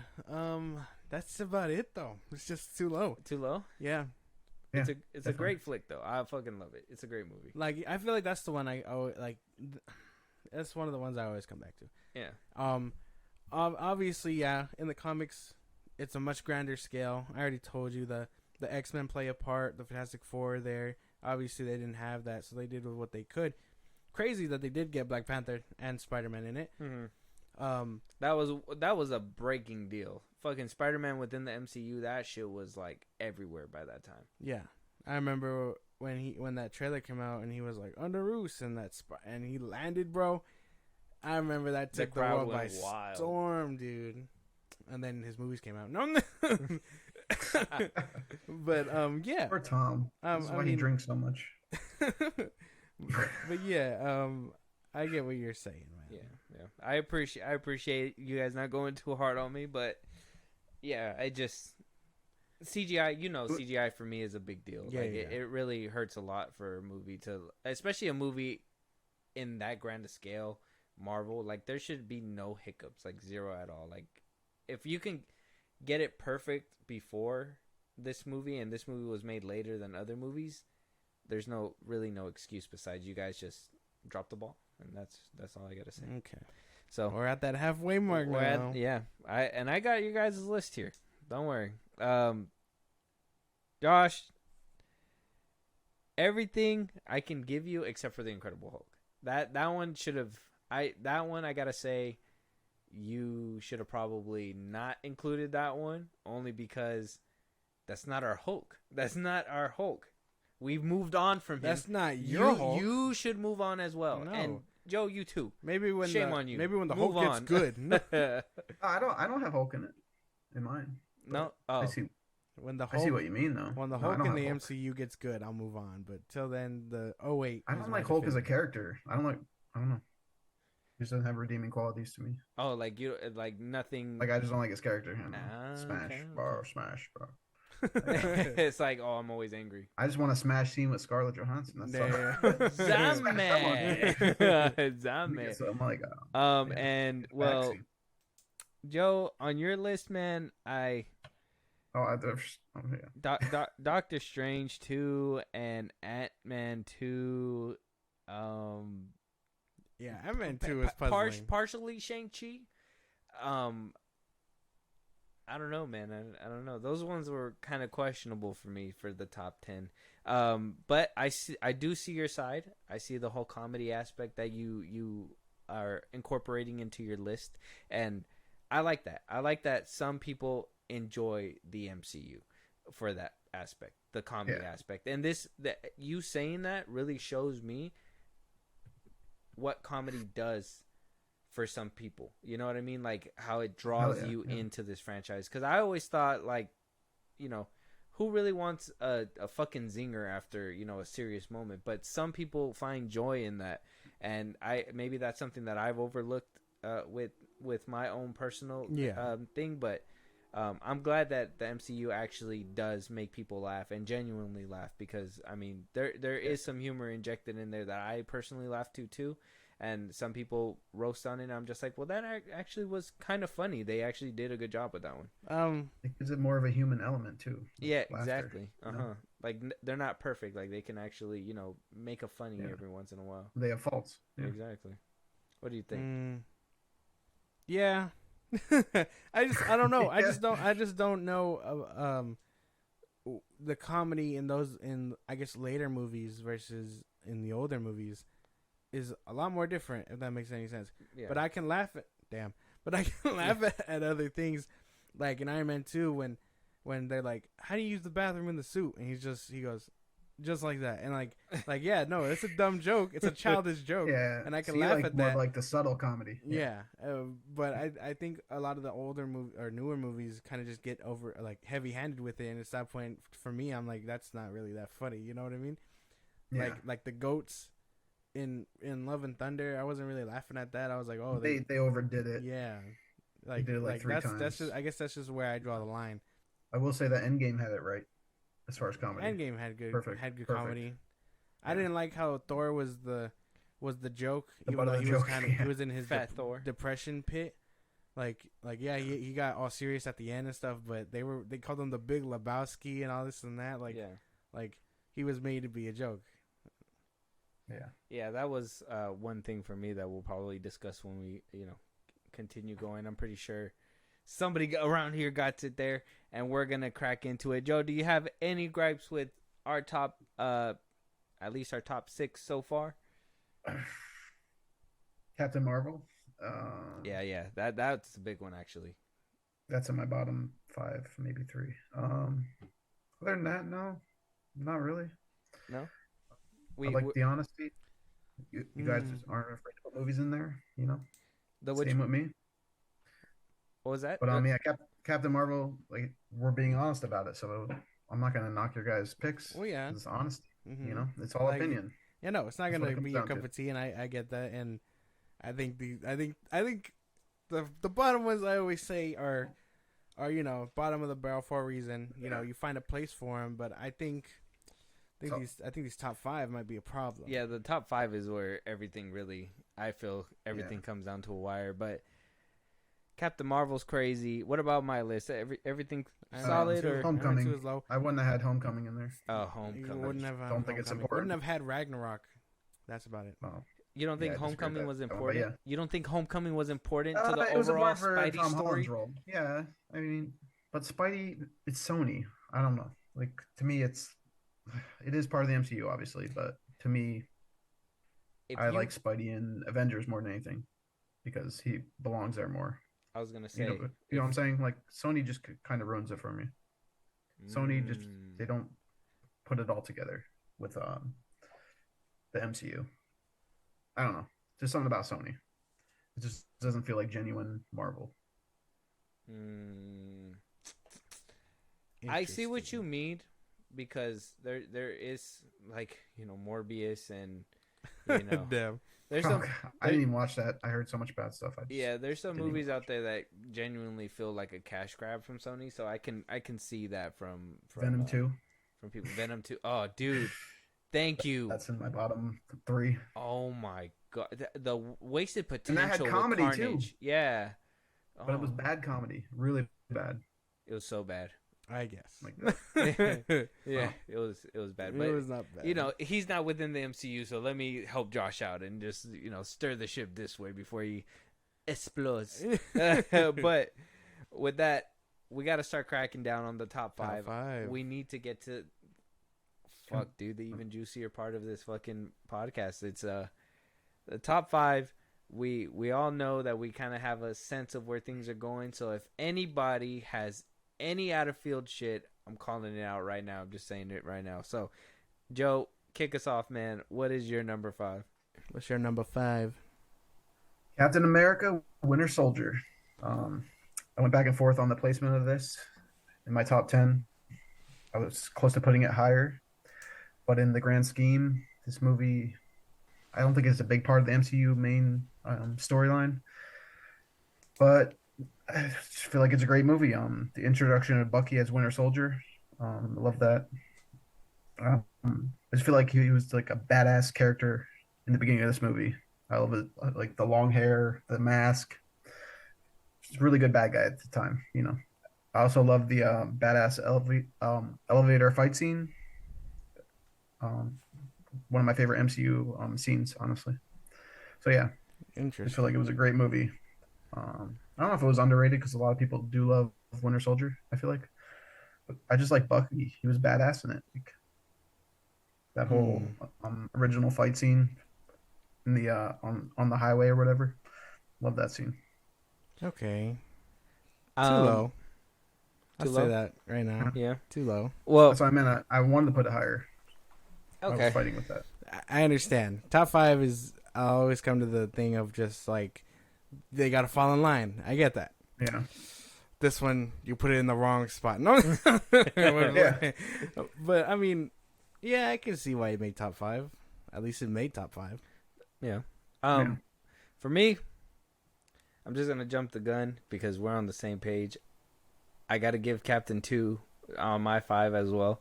The Winter Soldier is just a great movie. So I just want to agree with him just so we can both maybe gush over it just a little bit. But like, it's great. The action's great. Everything's phenomenal. And I will be honest, it fought with 4 and 5. 4 and 5 basically fought with each other. Ultimately, it landed where it needed to land. But Winter Soldier at least really showed to me that the MCU can keep making movies different. Because, like I said, Captain America 1, though it was boring, it really made a stamp on the MCU. It's a great movie. It's a war movie. It's different. Captain America 2, same thing. It's an espionage movie. It's a fucking spy thriller. That shit was intense. Bucky was great. Yeah. I can admit it didn't impact the greater MCU, but it could have, and that's was enough to make me feel that intensity. You know, Hydra being let loose, and then eventually, you know, we find out that it actually is still on the, running rampant. We just don't know, but I honestly believe this movie is everybody's top 5. It has to be. It has to land there. I agree with him 100%. The highway scene is great. The knife fight, the fucking kick-assery. The fact that Scarlett Johansson was pregnant when she did that movie was insane. Yeah, that's By me. No, I'm just kidding. Oh, Damn. Sorry. damn it! Yeah, you got I a do, little, I'm sorry, you got come a on. little baby You know I'm gonna ScarJo add running comedy in around. here. What are you doing, my I'm boy? gonna add comedy to that shit. Did you guys see the Bully Maguire version of that fight scene? No. Like the edit? Oh my god, YouTube that shit when you get a chance. Hey, man. They put Hey, Bully send- Maguire send in a link, bro. that Send a link. highway fight So scene. dumb. It's fucking amazing. Hmm. Yeah, I'll send that over. Yes, sir. Okay. So fucking good. It's it's- just so funny. I gotta say. So you know what our 5 is, Josh? What's your number 5? Captain America: Civil War. Oh shit. Okay, so I'm one above you. Yes. So I guess we're kind of in the same boat, kind of. I like what this one does. I like the dynamic between Tony and Steve, of just their clashing. Black Panther, obviously. I like Spider-Man's introduction. I don't like where they take him. This is a great starting point for him. I like Bucky's development. I like the relationship he has with Sam starting off in this one. Like, this one does a lot in cementing where they get to be when Infinity War comes around. Hmm. And I just really like that aspect of dynamic. It has Wanda, it has Ant-Man, it has basically all the players except for Thor, Hulk, because they're fucking off in space. And then obviously the Guardians at this point. But this one does really well, and I just really like this movie. Who can't? That Stanley cameo, Tony Stank. that 100%. I give it to you. I see the top 5 potential.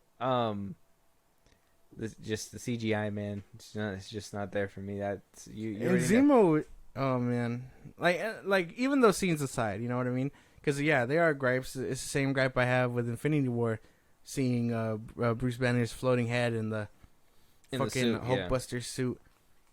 But for me, it's just like I can look past that because there's a lot of good shit in here. Mm-hmm. Like Zemo as a villain, the way he broke down the Avengers, and then he was just ready to commit suicide, and Black Panther was just like, no, you don't get to leave that easily. Mm-hmm. And then he stops him and things like that. I like Black Panther's lesson where he's like, vengeance is consuming them, and I'm done letting it consume me. Like, that line goes hard. And then he saves Zemo, basically. Yeah.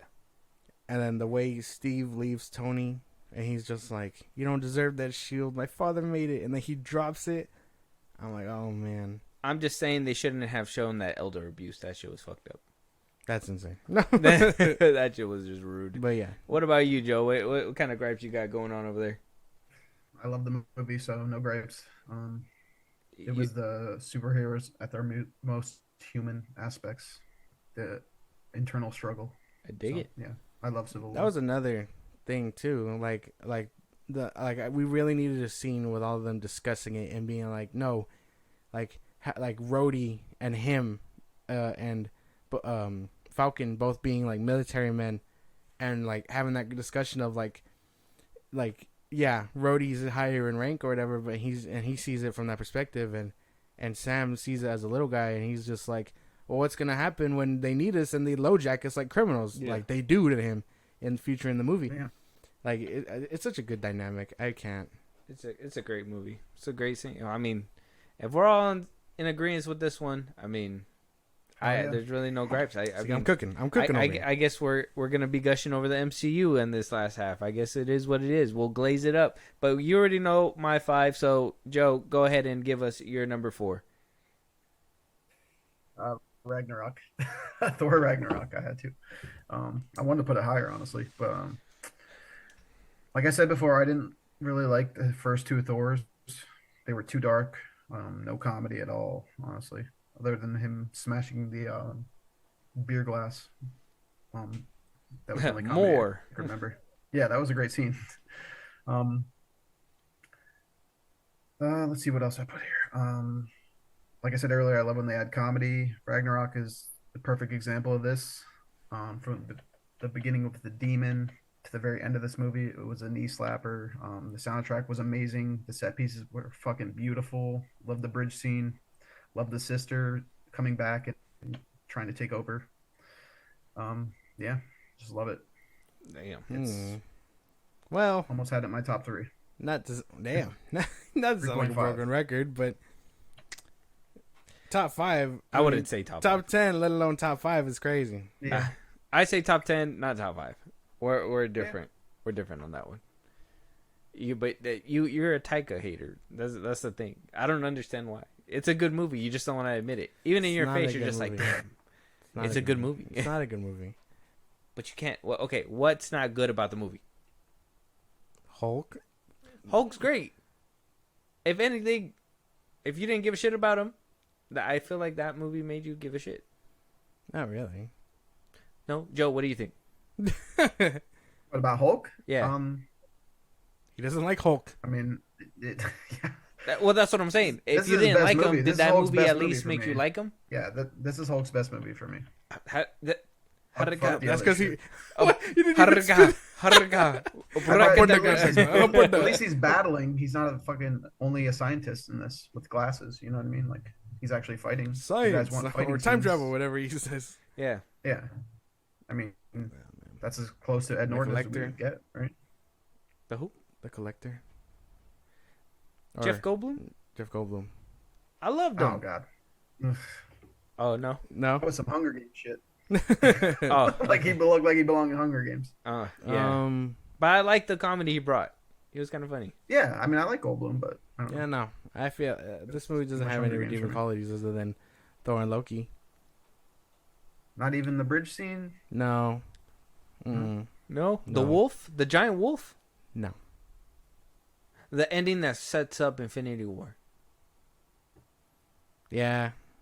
And then Infinity War, Hulk gets 2-piece, so it doesn't even like. Son of a bitch! Why you do this? Why you say those things? It's not a good movie, man. No, fuck. Like, I don't know.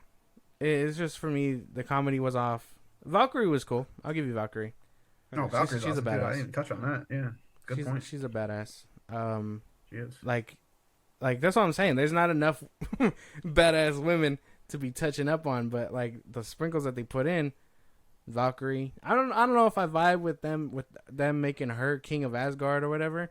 Yeah, because I know that's not what Odin would have wanted. No. Like he wanted his sons to pick it up, but like Thor just handed it over, and I'm like, well, that's kind of weird. Well, he was in depression.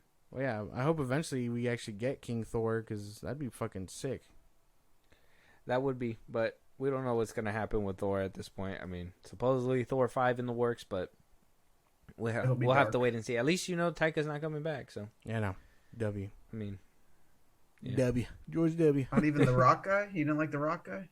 Bro, I fucking hate Korg. I will say one gripe is that Valkyrie was able to take down Thor with electricity. I thought that was just kind of stupid. I was like, he's the god of thunder, whatever.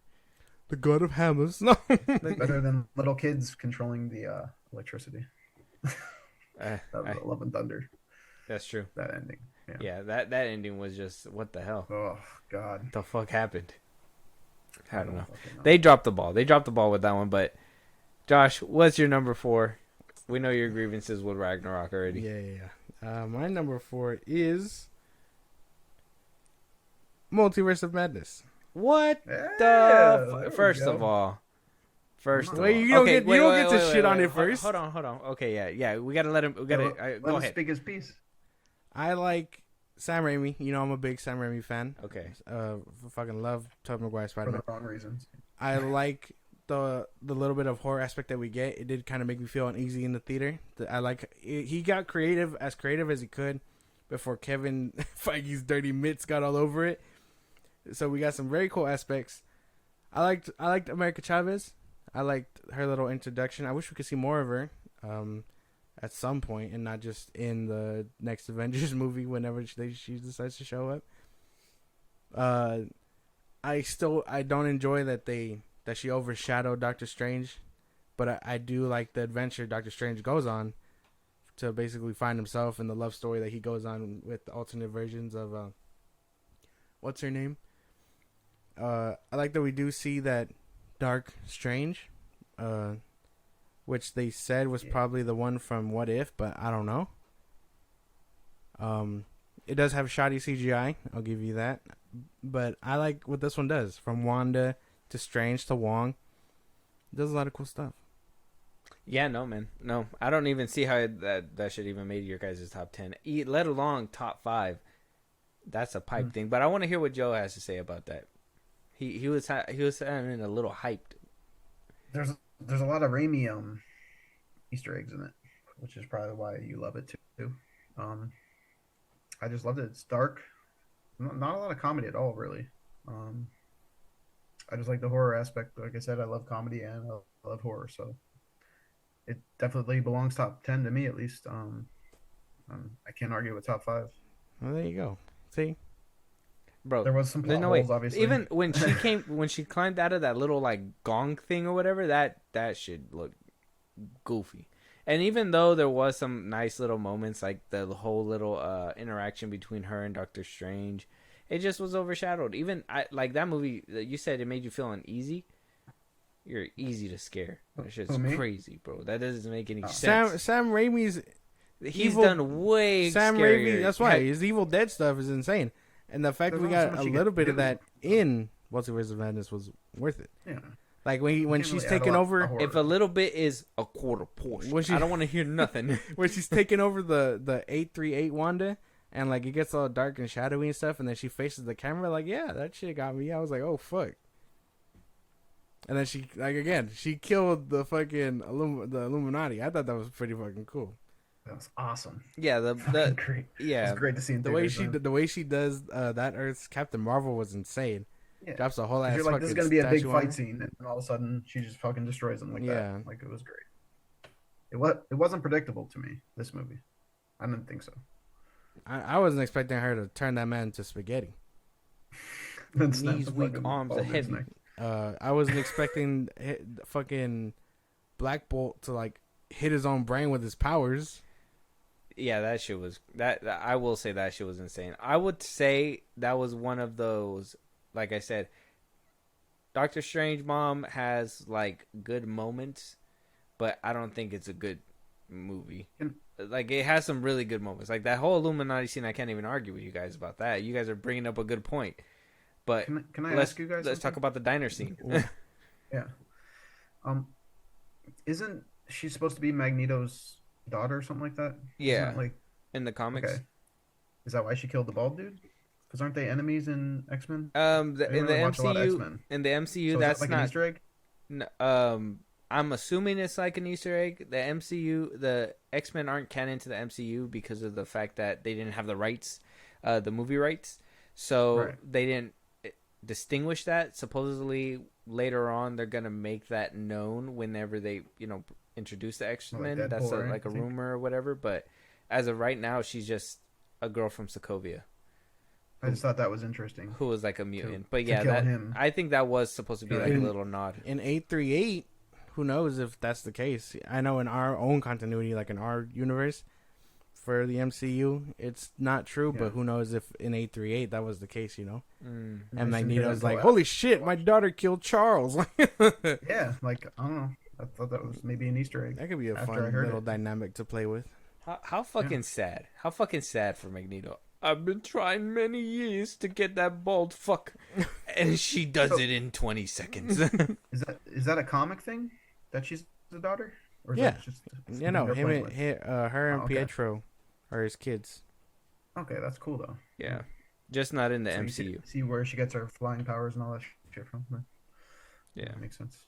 yeah. They're planting the seeds now, but it wasn't like that for a while. But hopefully we get to see it happen. I'm hoping the X-Men 97 cartoon plays with the idea.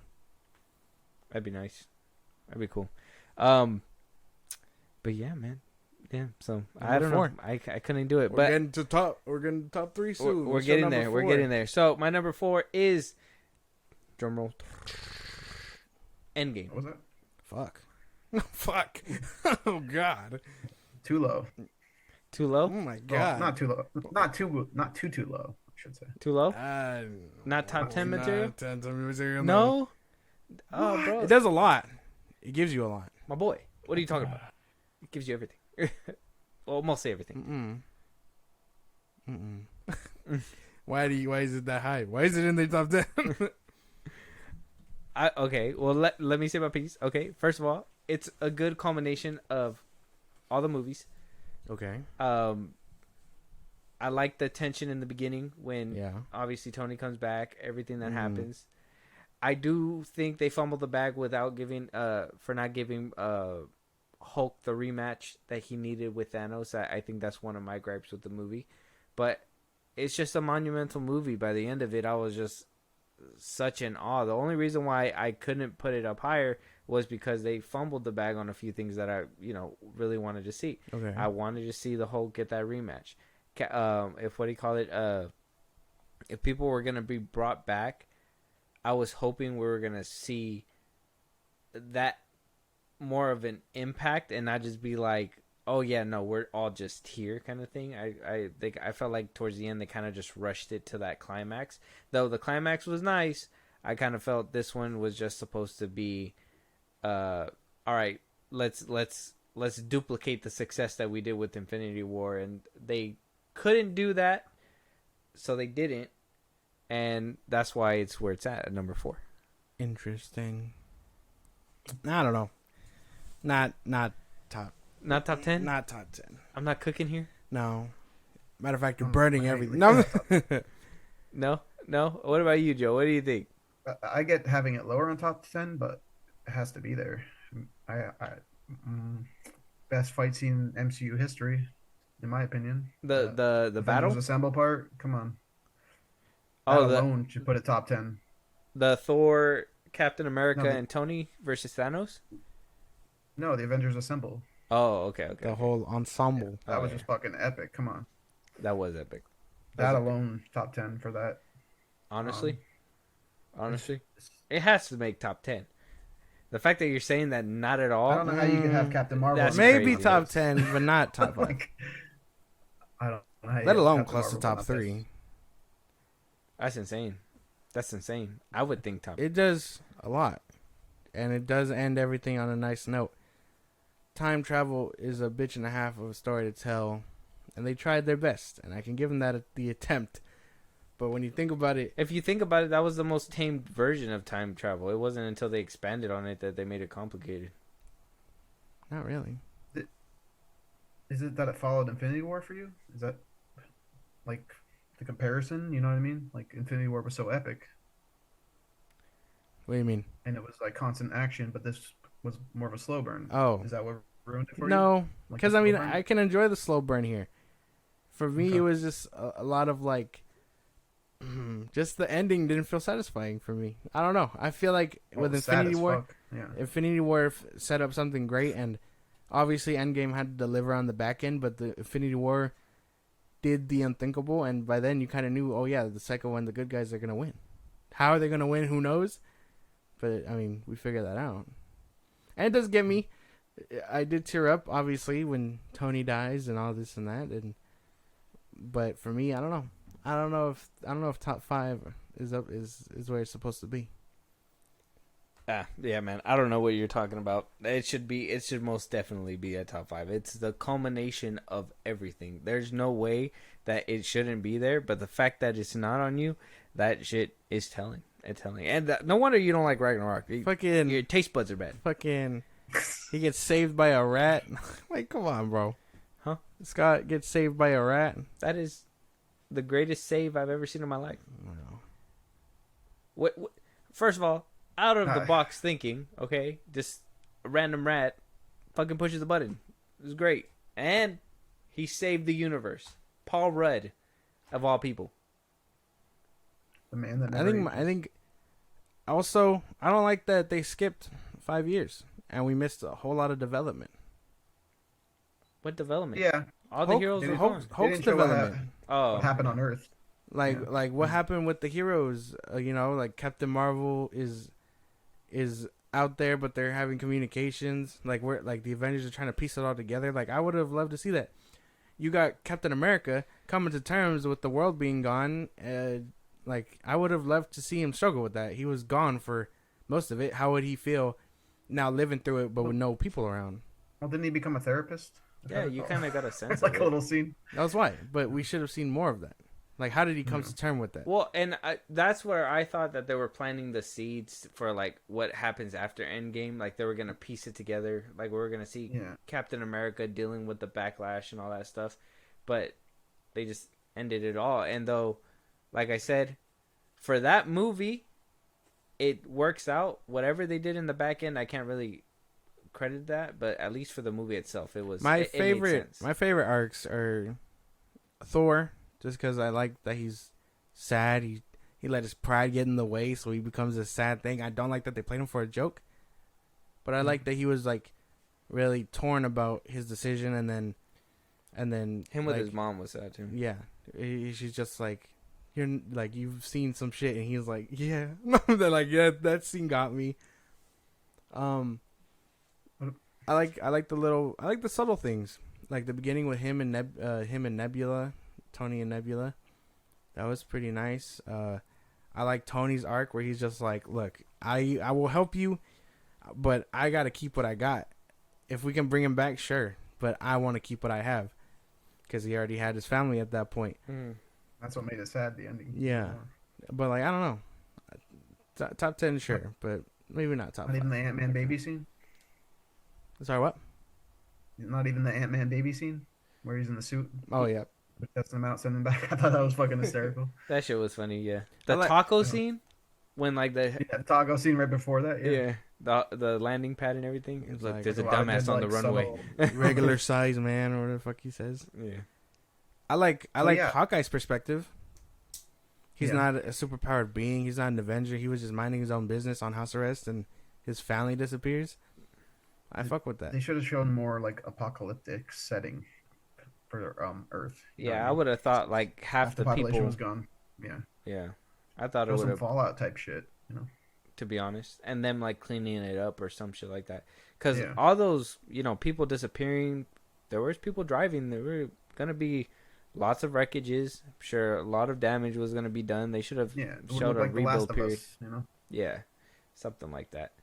But yeah, man, that's why I give it. There. Interesting. All right, time for top 3. Yeah, top 3. This is where it gets it. Come on, Joe. What is it, bro? I have Endgame right there. Like I said, it was a little too low for my liking. 4, so I have it at 3. Oh, top 3. I don't know about that one, Chief. Well, it's only one off, right? Yeah. I guess it's fair. So I love this movie, but I would have had it higher. But killing off basically Cap, Iron Man, and Black Widow killed me. Like 3 of my favorites. But other than that, I love the like I said, the best fight scene in MCU history with the assemble scene. I love the little subtle comedy, and like I said, it was the saddest movie easily. Bawled my eyes out. Honestly, every time I watch it. honestly, like, you cannot so tell me sad. you walked out of that theater, man, and you didn't cry, Josh. You Well, can't yeah, tell me. it was sad. Yeah, it made you And feel knowing something. he left his daughter, like, oh man, the Love You 3000, like that hit Come on, home bro. as a father. Come Like, on, that bro. shit was. Come on, bro. Not type. You want to go But yeah. rework your list real quick? No, No. Oh. I'm already coming down to the wire. It um. was epic, but It it was was. slow. So I see that. Yeah. Well, And then they picked it up when they needed to pick it up. To be okay. honest. Well, I already gave my 2 cents on it, and you Yeah. were kind of just giving your 2 cents on it. Can I go? Yeah. To go. Just go for number 3. I mean, we My already know number where you 3. stand. Infinity War. Okay. I can see that. But I yeah. like it a lot better than I do Endgame, obviously. I like that it sets everything up. I like the dynamic where it picks up with the Avengers. Tony still isn't talking to Steve. I don't like that that whole gets two-pieced. Loki dying made me cry. I was like, shit, again. And now everyone was like, he's gonna live or whatever. And that wasn't the case this time. Or at the time, we didn't think that was the case. And then Yeah. Thor got to live. The Guardians, surprisingly, fine in this movie. Like, I think they do fine here instead of their solo outings, I guess. Yeah. The dynamic with Tony and Strange, their egos clashing, and they know they both want to do good, but they just can't get on the same page about it because Tony has been dealing with this since 2012, and Doctor Strange's whole thing is just protect the stone, basically. Mm-hmm. I like their dynamic and how they clash. I like Thanos and Tony, where he's just like, holy shit, you know me? He's like, of course, I know you. What the fuck? Like, you're not the only smart man in the fucking world or whatever. I like... That's why, by the end of Endgame, yeah, I was crying and all that. I left Infinity War crying also. And I was like, it was just more of a shock that, like, he won, you know? Yeah. And it got me, and I was just like, damn. But I think top 3 is where this one should be. Okay. I can give it to you. I honestly think Infinity War is supposed to be somewhere top 3. I can agree with everything. I think the only downside for that one is the whole Hulk just being sidelined for Infinity War, and that's it. I mean, but other than that, I mean, it's a great movie. It's a great flick. Can't even be mad at the placement. If it was something crazy sideways, then it would have been different. But you're basically going down the typical route, and I appreciate the safe way. The safe way is the best way. What about you, Joe? Any gripes with that one? No, a little too low, but definitely deserving of what was it, top 3, right? Yeah, Yeah, that was number 3 for me. All right, a then. lot of epic scenes. Too Thanos was many. amazing. Honestly, that Infinity War has crazy scenes. I will say, The best CGI of visually, the series. best scene has to be, hands down, has to be that the Thor scene when he's like building his Stormbreaker. Yeah, Like that. Yeah. That's that's what I'm saying, Great. dude. His whole thing for vengeance here is just so great. Like, I like the path that he's on, where he's just like, he already lost his brother, he lost an eye, he lost his dad. Like, he was no fucks given at this point. He was ready to kill that motherfucker, but first he had to let it be known that he was killing that motherfucker. and he fucked up. Yeah, he fucked up. Do we believe it was Pratt or Thor?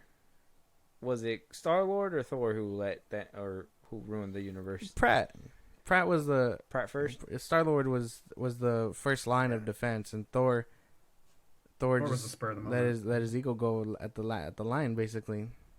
All right. Do you agree, Joe? Yeah, Star-Lord, Star-Lord. unfortunately, because I love Star-Lord, but yeah. Maybe James Gunn was right. I don't know. And the scene where fucking Spider-Man disappears or starts like Yeah. fading away. So like, sad. I think up until that point, I wasn't fucking with him, and then like that made me cry. Where he's just like, Yeah, that was I don't feel so brutal. good. Yeah, they get me. You That can see got him me. starting to cry too. Like, Mhm. man. Very good. So, my number 3, and probably the only movie in Phase 4 that I could say I liked, deserves this spot, and actually worked for its position, even though how ugly the movie is, I'm willing to look past it for how epic it came out, and that's Spider-Man: No Way Home. That's literally it. I enjoy Tom Holland's Spider-Man. I enjoy the fact that they brought back not one but two iconic Spider-Man. I can acknowledge it's an ugly looking movie, a lot of CGI, all that stuff.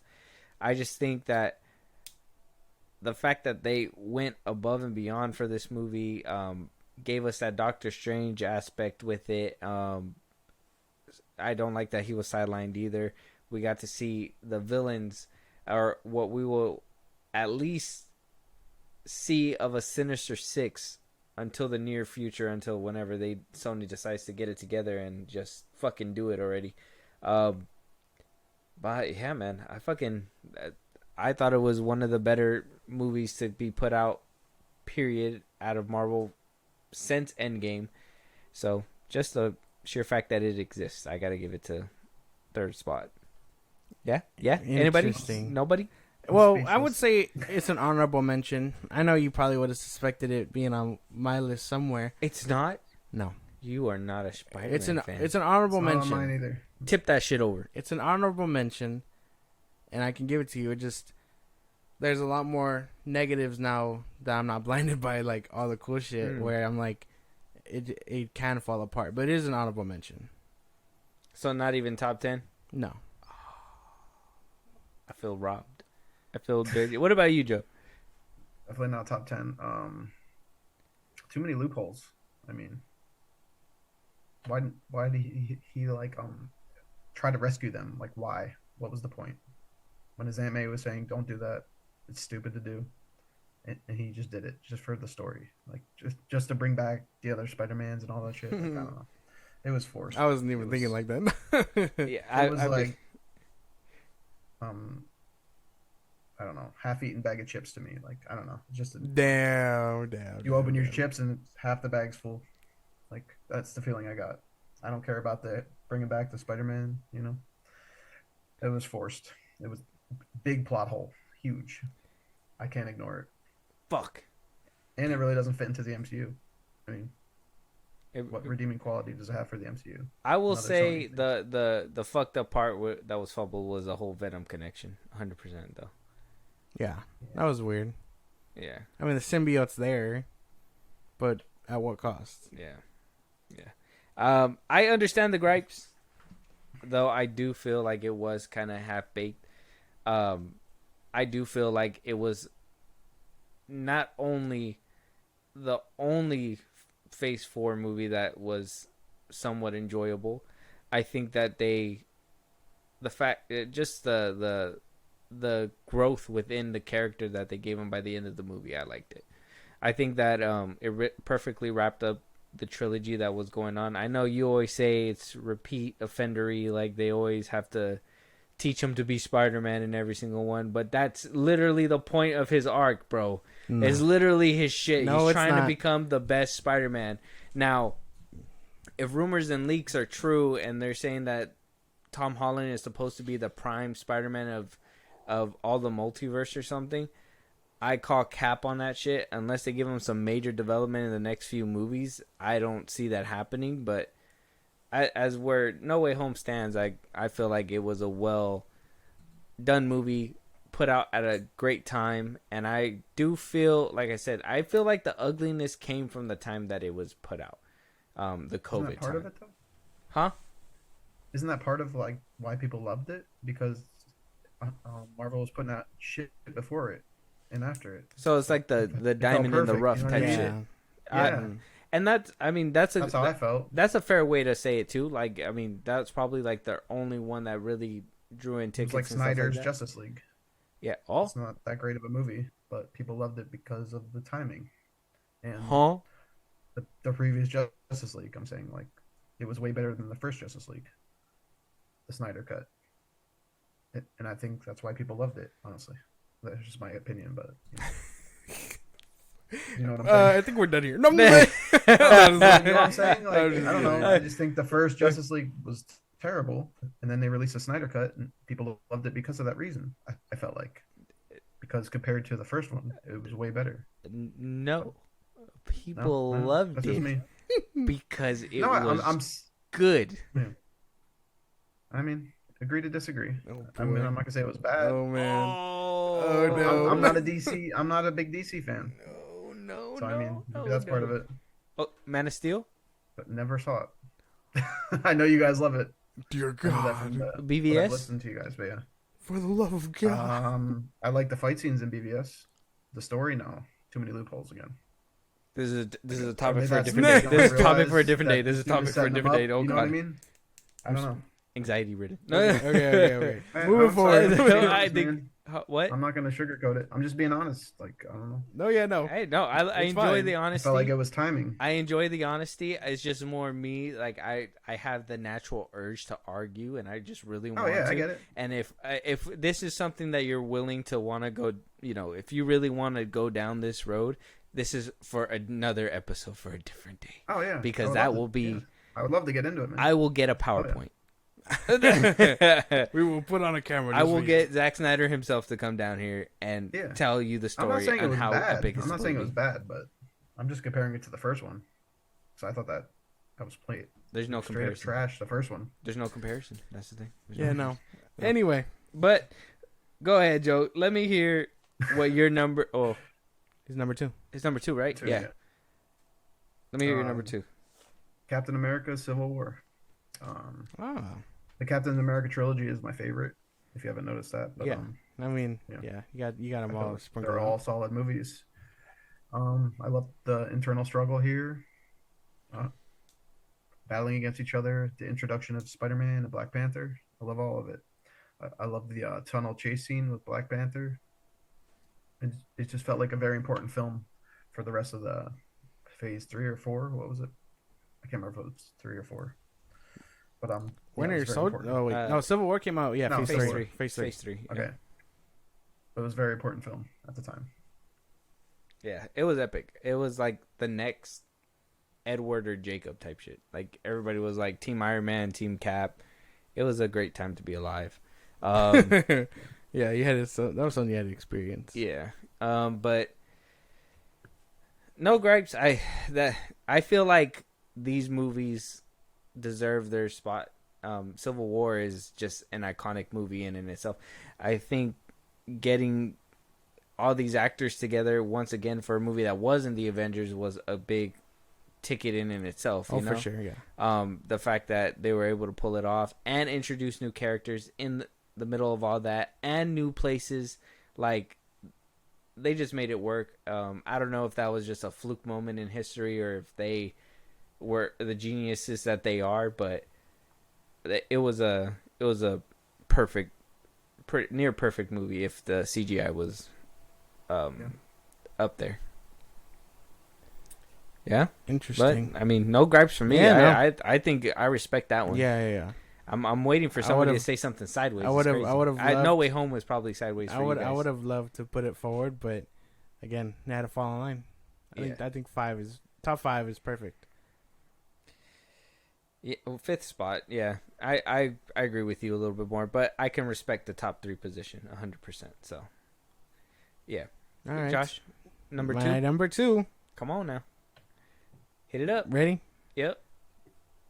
Captain America: The Winter Soldier. Yeah. Okay. Yeah, I respect it as well. I like how grounded this one is. I really enjoy that. I really enjoy that they upped the ante. The hand-to-hand combat. This is what I wish every grounded MCU movie can aim for. Shang-Chi being another example. They kind of dabbled with it in Civil War again, where Tony fighting Bucky for a little bit in hand-to-hand with his little tech. Like, we just need more of that. The story. I'm a big fan of spy espionage shit, so that was pretty cool. Nick Fury, again, I love Samuel L. Jackson. I think this movie was just really perfect for its time in phase 2 when it came out. I think it's just a perfect sequel and a really good installment to the MCU. Okay. All right. I can't even argue with that shit. Respectable film to put on second place too. Respect. What about you? Any gripes? No, I had a top 5, but 2 is good for me too. Well, there you go. 2. It is what it is. But my number 2, I'm giving it to Infinity War. Just to seal it up. I got to give it to that. Two movies go hand in hand in my book. I say 3, but I like to keep one near and dear to my heart, so I don't make them compete. But 2 movies usually go for it, and maybe you guys are going to be like, it's nostalgia ridden with my first number 1 or whatever, but at the end of the day, Infinity War belongs at its number 2 because it was ambitious. I think this was one of the movies that, one thing I always say too is that I like when the villain wins. I want the villain to win once in a while. Like, how is it that the hero always comes out on top? Let's be realistic. Sometimes it's just not enough. That's why I told you I feel Quantumania would have been a better story and a better show of force for Kang if he would have killed Ant-Man. Yeah. Like if Paul Rudd would have been done, it would have solidified something bigger to come. But they shied away from it. There's a lot of, and then what's his name? In Captain America Civil War, I'll say that's another gripe. What's his face shouldn't have been blown up in the sky. I felt he should have won, blew up the building and got away, and it should have been like, well, can they even do the job? Are they capable? Should we be interfering and improving on them, kind of thing? Talking about Crossbones. Yeah. Crossbones when he got blown up by Wanda. Like there should be more villains winning, and Thanos winning in this one, even though I kind of felt it was far-fetched, only because like he could take a stab to the chest and still snap and survive and go on and pick fruit and shit like that. Like, come on, gee, it is what it is. But maybe that's a gripe for Endgame, but at least for Infinity War, they did what they had to do. I like the fear that they did with Thanos, and I will say they fumbled the ball with the whole Hulkbuster suit, because they should have had Banner at least try to get his lick back. Yeah, and at some point, nothing. It was just Hulk it's not actually wanting to do it. Crazy to think about, because I mean, in Infinity War, Thanos wins, and then before that, Zemo won technically, because he succeeded in breaking up the Avengers. Mm-hmm. Yeah, it's crazy, actually. Yeah, they just kept taking L's. No, basically it until Endgame, and they came on top, and it was triumphant. But no gripes from you guys when it comes to my placement. That's fair. I feel like we're all respectable, right? That's fair. This is playing into what I'm gonna ask you guys at the end of this, because we're getting close to it. I think you guys are following what I thought you guys were gonna do, so it's gonna be pretty perfect. But what about you, Joe? What is your number 1 top spot MCU movie? The one that you will always pick. Infinity War, without a doubt. There you go. There isn't a minute of this film I didn't enjoy. It had intrigue, it has action, it has drama, it has comedy. The stakes are there. I also have the ending part where the good guys lose. It was a very risky film that paid off. The acting was amazing. Yeah, the cast was great. I mean, Thanos. Every scene with Thanos is fucking nail biting, like edge of your seat. Best villain easily for me in the MCU. There you go. Yeah, he put the pause on Iron Man, bro. Threw a moon at his ass. that scene with Loki was so fucking devastating. And dude, that scene got me too. He's like, "You'll never be a god." I thought they were gonna kill Thor too. Shit strangled. Mm-hmm. I thought they were gonna pop Thor's head too. Yeah, I was really worried about that. I thought there were some stakes there. They showed that this was the magnus opus of the MCU, without a doubt, like perfection. And Kang is supposed to fill those shoes. Yeah, look at that. Hulk should have been able to put the pause on Null Obsidian though. Like, I'm mad we didn't at least get that. That's something those are fumbles for a what if series, but it is what it is. I can't even argue with that placement. Number 1 is a perfect spot for it. It could always be tossed and turned around. I think Infinity War should always be top 3, for sure, because it's just a perfect movie. They actually nailed everything, even down to Spider-Man, like in the beginning. So maybe it's because they didn't give Ned enough time to fuck it up, but it is what it is. But what's your number one, Josh? Your top spot. Come on now. Iron Man 2. Yeah, I mean, I really like this one. Obviously, this is my opinion. Okay. Yeah, no. I really enjoy everything you said about it. I like Justin Hammer. I told you. I wish we could see more of him in Armor Wars or something. Whiplash. He was pretty cool. I like Iron Man. I like that Iron Man faced a real problem here. It was obviously his alcohol addiction. He was dying. He didn't know where else to go. So he turned it with the bottle, and I kind of enjoy that aspect. I wish we could have played on that a bit more. But honestly, I feel myself coming back to this one all the time. And the introduction to War Machine, so that's pretty cool. Very good. Okay, I'm not even mad about that. It's interesting. Top 10 for sure. Top 5 is crazy, but I can tell that you love this movie, and it's even with its plot holes, you can embrace it, and I can deal with that. But from a movie perspective and a filmmaking perspective, it should have never cracked top 5. Like, never. I would say it should have never cracked top 8.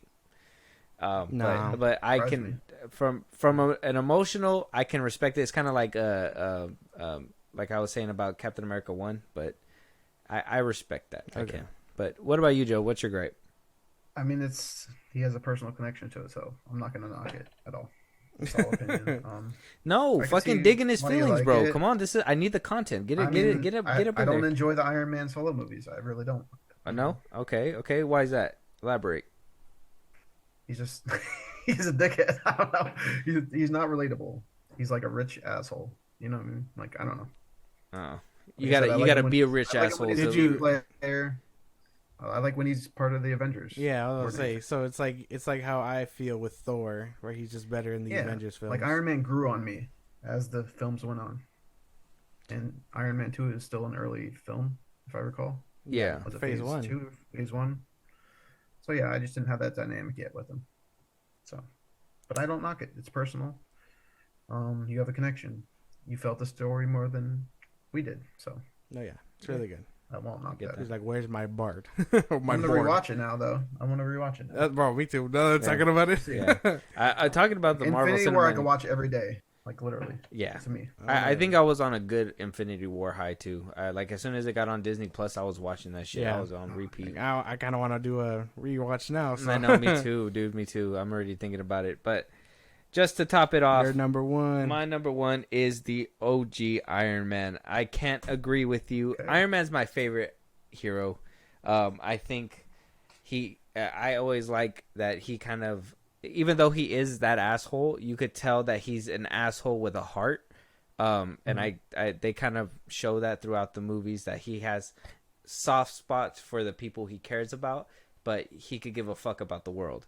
And I can enjoy that. And then you can see as his arcs go on through the movies that he starts giving a fuck about that world. And that's why Suit of Armor tries to, stop invasions. Like, he went from being a selfish billionaire to becoming what he was by the end of Endgame.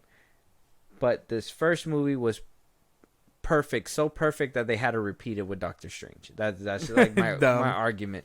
Like, They it's so perfect down to the villain.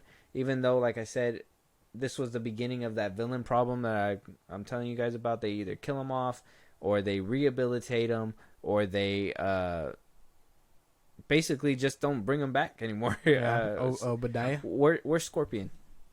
That's what I've been saying. Like what the fuck? Well, I've been waiting on him for forever. Yeah, but at least for that movie, I could say that it made sense. He betrayed you. He wasn't going to stop, and he basically killed himself at the end. It was great. CGI was great. This is where I was like, what the fuck? Like, we are in the future. That metal looks so real, but you know that it's fucking fake. It's insane.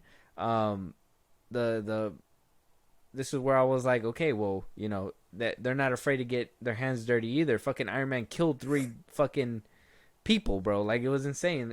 It's a great movie overall. It was the movie that kickstarted the MCU, the respect is there for it. For sure. I love that movie. I get it. Yeah. First Iron Man movie is always going to be the best Iron Man. Okay. I get it. No real gripes with it. I get it. Yeah. Everybody understands? So, Yeah. with that being said, that's going to conclude our top 10. But it proves my point that nothing We're all has been different. good. Yeah. I mean, maybe one or two movies have been good after Endgame, but for the most part, we can all be in agreement that Marvel's not in a good spot. Yeah, no. Because even I thought Right about now. putting some of the Phase 4 movies that I liked. Like, I debated on putting Wakanda Forever on a low 10. Same thing. I know Multiverse of Madness ended up high.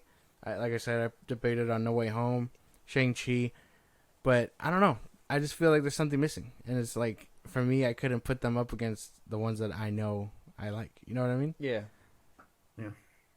I hate that I couldn't put a Guardians of the Galaxy in here, but I don't know. You They know just what? don't And really I fit thought with you the rest would. of it. I thought you were going to. I would've put two What kept if I you did. away? Those being like in my opinion, Guardians of the Galaxy was always the starter of that whole comedy formula. So Yeah. I was assuming I was gonna see at least Volume 3 or maybe the first one on your list. Why is it that you didn't get it on there? I think James Gunn, honestly, he just doesn't fully commit into the whole MCU. He almost wants every film to be his own and not the MCU. I don't know. That's how I feel about it. I think he's good with comedy, really good with that. Soundtracks are phenomenal. They almost play like operas, you know what I mean? Like his soundtracks to the movies. I just don't think he commits enough to the actual MCU. Like they're great standalone movies. Don't get me wrong. I love the cast. I love Rocket Raccoon.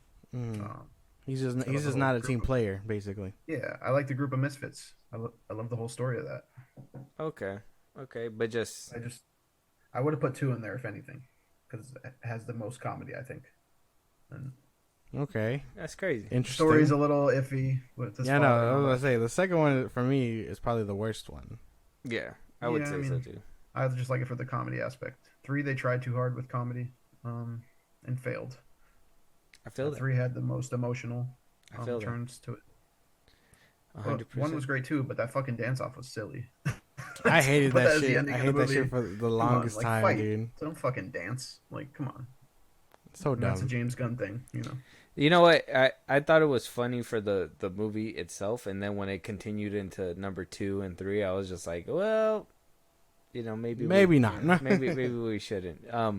Yeah, his comedy's not for us 100%, but I know it's getting late over there, man. I don't want to hold you I'm up good, too man. too You're much good. much longer. We got our list out of the way.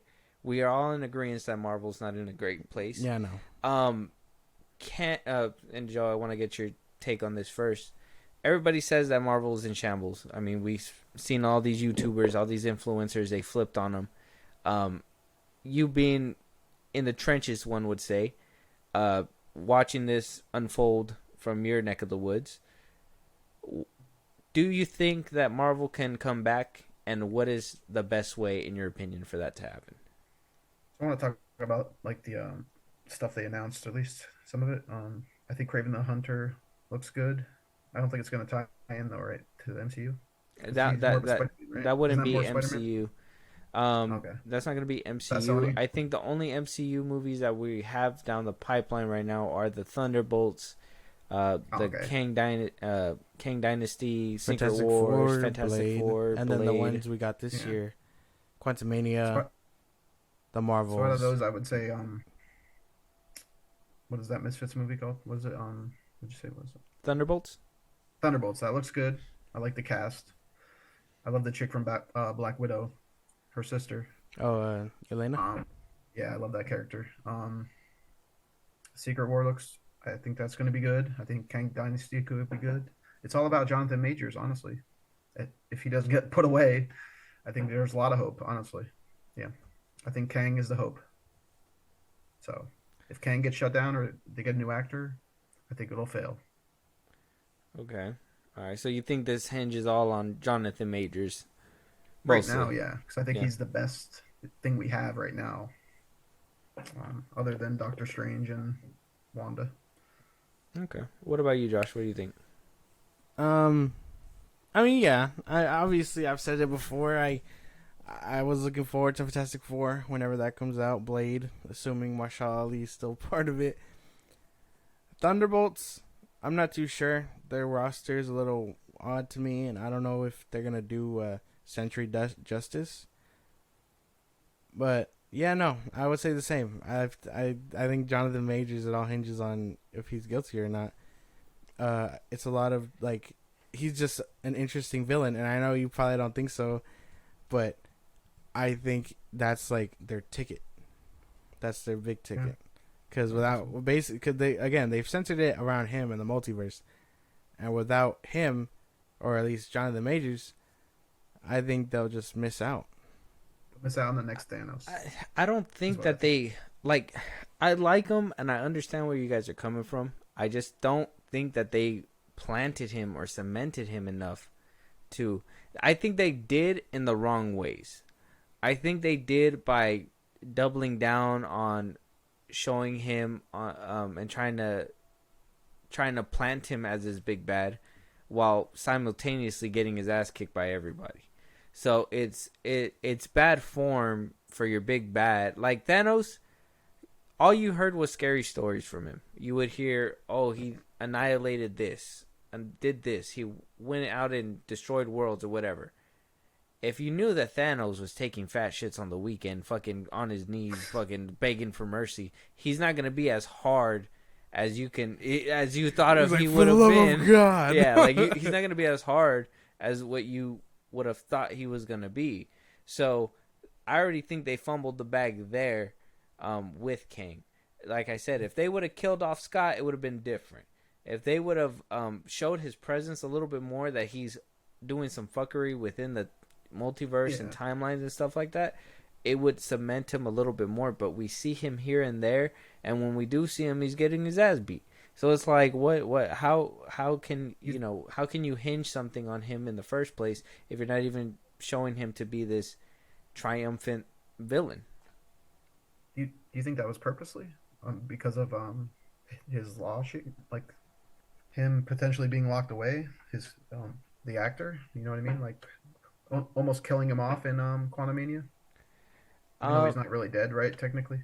Well, because there's part of it. There's multiple versions of him. Right, there's tons of them, right? Yeah, there's always a bigger and better one. That's what he was basically saying in the Loki season finale. So there's always gonna be a Kang, per se, but it's just the fact that if there's always gonna be one, they should all know what they're doing. I mean, the one in Quantumanium, obviously, he was a dunce. That's why he was banished in the first place. But at the end of the day, it's like you still got to show some kind of force, you know? Yeah, have him kill somebody. Yeah. You know what I mean? Like, that's what I thought. Throw an upper hand. Scott should have bit the bullet, man. No, he fucking killed the floating head. So dumb. Who cares? I personally think that the Marvel MCU as a whole, I think it's in a spot where it's about to be make or break time. I think the big movie that people are really going to hinge their faith on right now is Deadpool 3. I think that they can crawl back from the ashes if Echo does good and, whatever else comes out. But honestly, if I want to be 110% honest, I think Agatha is going to be the nail in the coffin oh, man. For a lot of people. I forgot that show existed. And so, will Deadpool 3 be too late for some people? Can they win the hearts of the people and they will come back? Who knows? I want to say so. That's something. I think it's possible, but they need us. You can tell that they're trying to turn the ship now with Echo. Like, you can tell off the trailer. Mm-hmm. But if they don't start getting that shit right, it will be done for good, and they're gonna have to reboot sometime. But I think it can still be saved. I think a lot of people are throwing it over proportion when they're like, it's completely dead. Right now it's just at a low point. Mm-hmm. I don't think it's completely dead. It can be brought back. They just got to make the right decisions from here on out. Yeah. Soups, cashing in and being like, oh, it's in shambles or whatever. Like, he knows people are gonna watch his videos if he thinks it's over. But I wouldn't say that. It's definitely at a low point. I agree. The Marvels is just gonna have to be an L on their boat right now until they start turning the ship around and getting W's. Tracking to do less than Black Adam. Yeah, I'll tell you right now, Marvels is not gonna be the ticket that they are looking for. 100%. Look at this shit. Dude, so you guys are DC fans. Do you think DC is in a worse spot or the MCU Oh, is? DC's never. The thing is that they're two different things. DC has never been in the conversation. That's the problem. They were in the conversation back in 2016, in my opinion. But after everything that happened, they fumbled the bag immediately. They don't know whose fans are whose. They got everything divided. The only thing I can say about Marvel is that at least they're all on the same page, fan wise. Yeah, you know the gripes that are gonna be said: CGI, bad acting, green screen, whatever. Like, you already know, but they're still gonna watch the next project. I mean, I watched a few projects, even though I was sick of it. I was like, I'm gonna give it a chance. I wanted to come back. I'm gonna give it a chance. But now, I mean, I haven't even watched Loki season 2 because everything has just put me at a low spot. I'm not really excited to watch the Marvels either. That's me personally, but that's what Marvel has done. They really damaged their brand. They went from we make no mistakes to holy fuck, we hit every branch on the way down. That's funny. Quantity over quality. I mean, that's what it comes down to for me. I don't even care, bro. Brie Larson's bad. I don't even give a shit. I don't care what anybody says. That's what I'm saying, bro. Bad acting or bad acting aside, but yeah, all right. She's they're bad. Yeah. She could get it. Yes, 100%. Not her acting, but ScarJo get it, but yeah, that too. Yeah. But with that, that's gonna be the end of it. We've discussed Marvel. We're hoping for a comeback, right? We're all in good faith, faith about it. Yeah, correct. I'm rooting for him. So, are we watching the Marvels? Obviously, me and you are watching the Marvels. Oh, well, yeah. Joe, yeah, I'll watch it too. Yeah, when it comes to Disney, yeah. Disney Plus. I'm not wasting my money on in that a few shit. weeks after premiere. Not even worth. No, not even worth the popcorn. Nope. He said, not even worth the gas Worth to the go to bag of the. No. I mean, we it's gonna have be a to. crapshoot. We have to. Obviously, we're gonna have to. And just one more time, I don't know if you said it earlier, but just for them to be clear about it, are you not watching because of the actors? Because Marvel completely checked you out?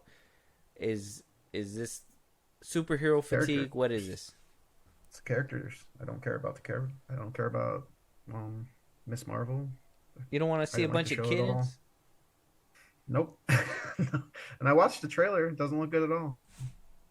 I guess the cool concept is them switching powers, not on purpose, but that's a kind of interesting concept, I guess. But other than that, no, I'm not really interested. Goofy, yeah. No. You know what I mean? Like, I don't know. It seems like Miss Marvel Part 2, like, second season. You know?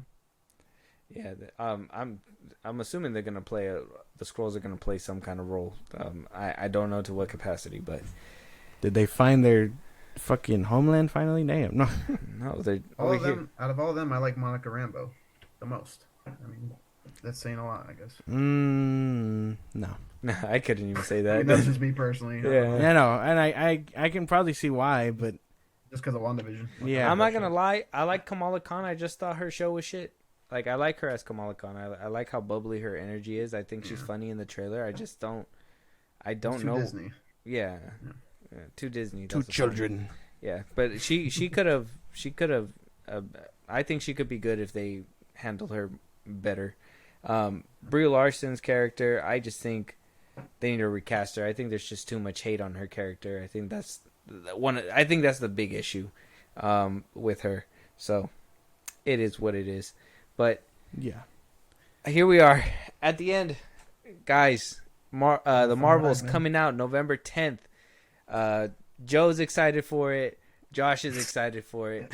I'm excited for it. We're gonna go ahead I'm and so happy. be excited for the MCU.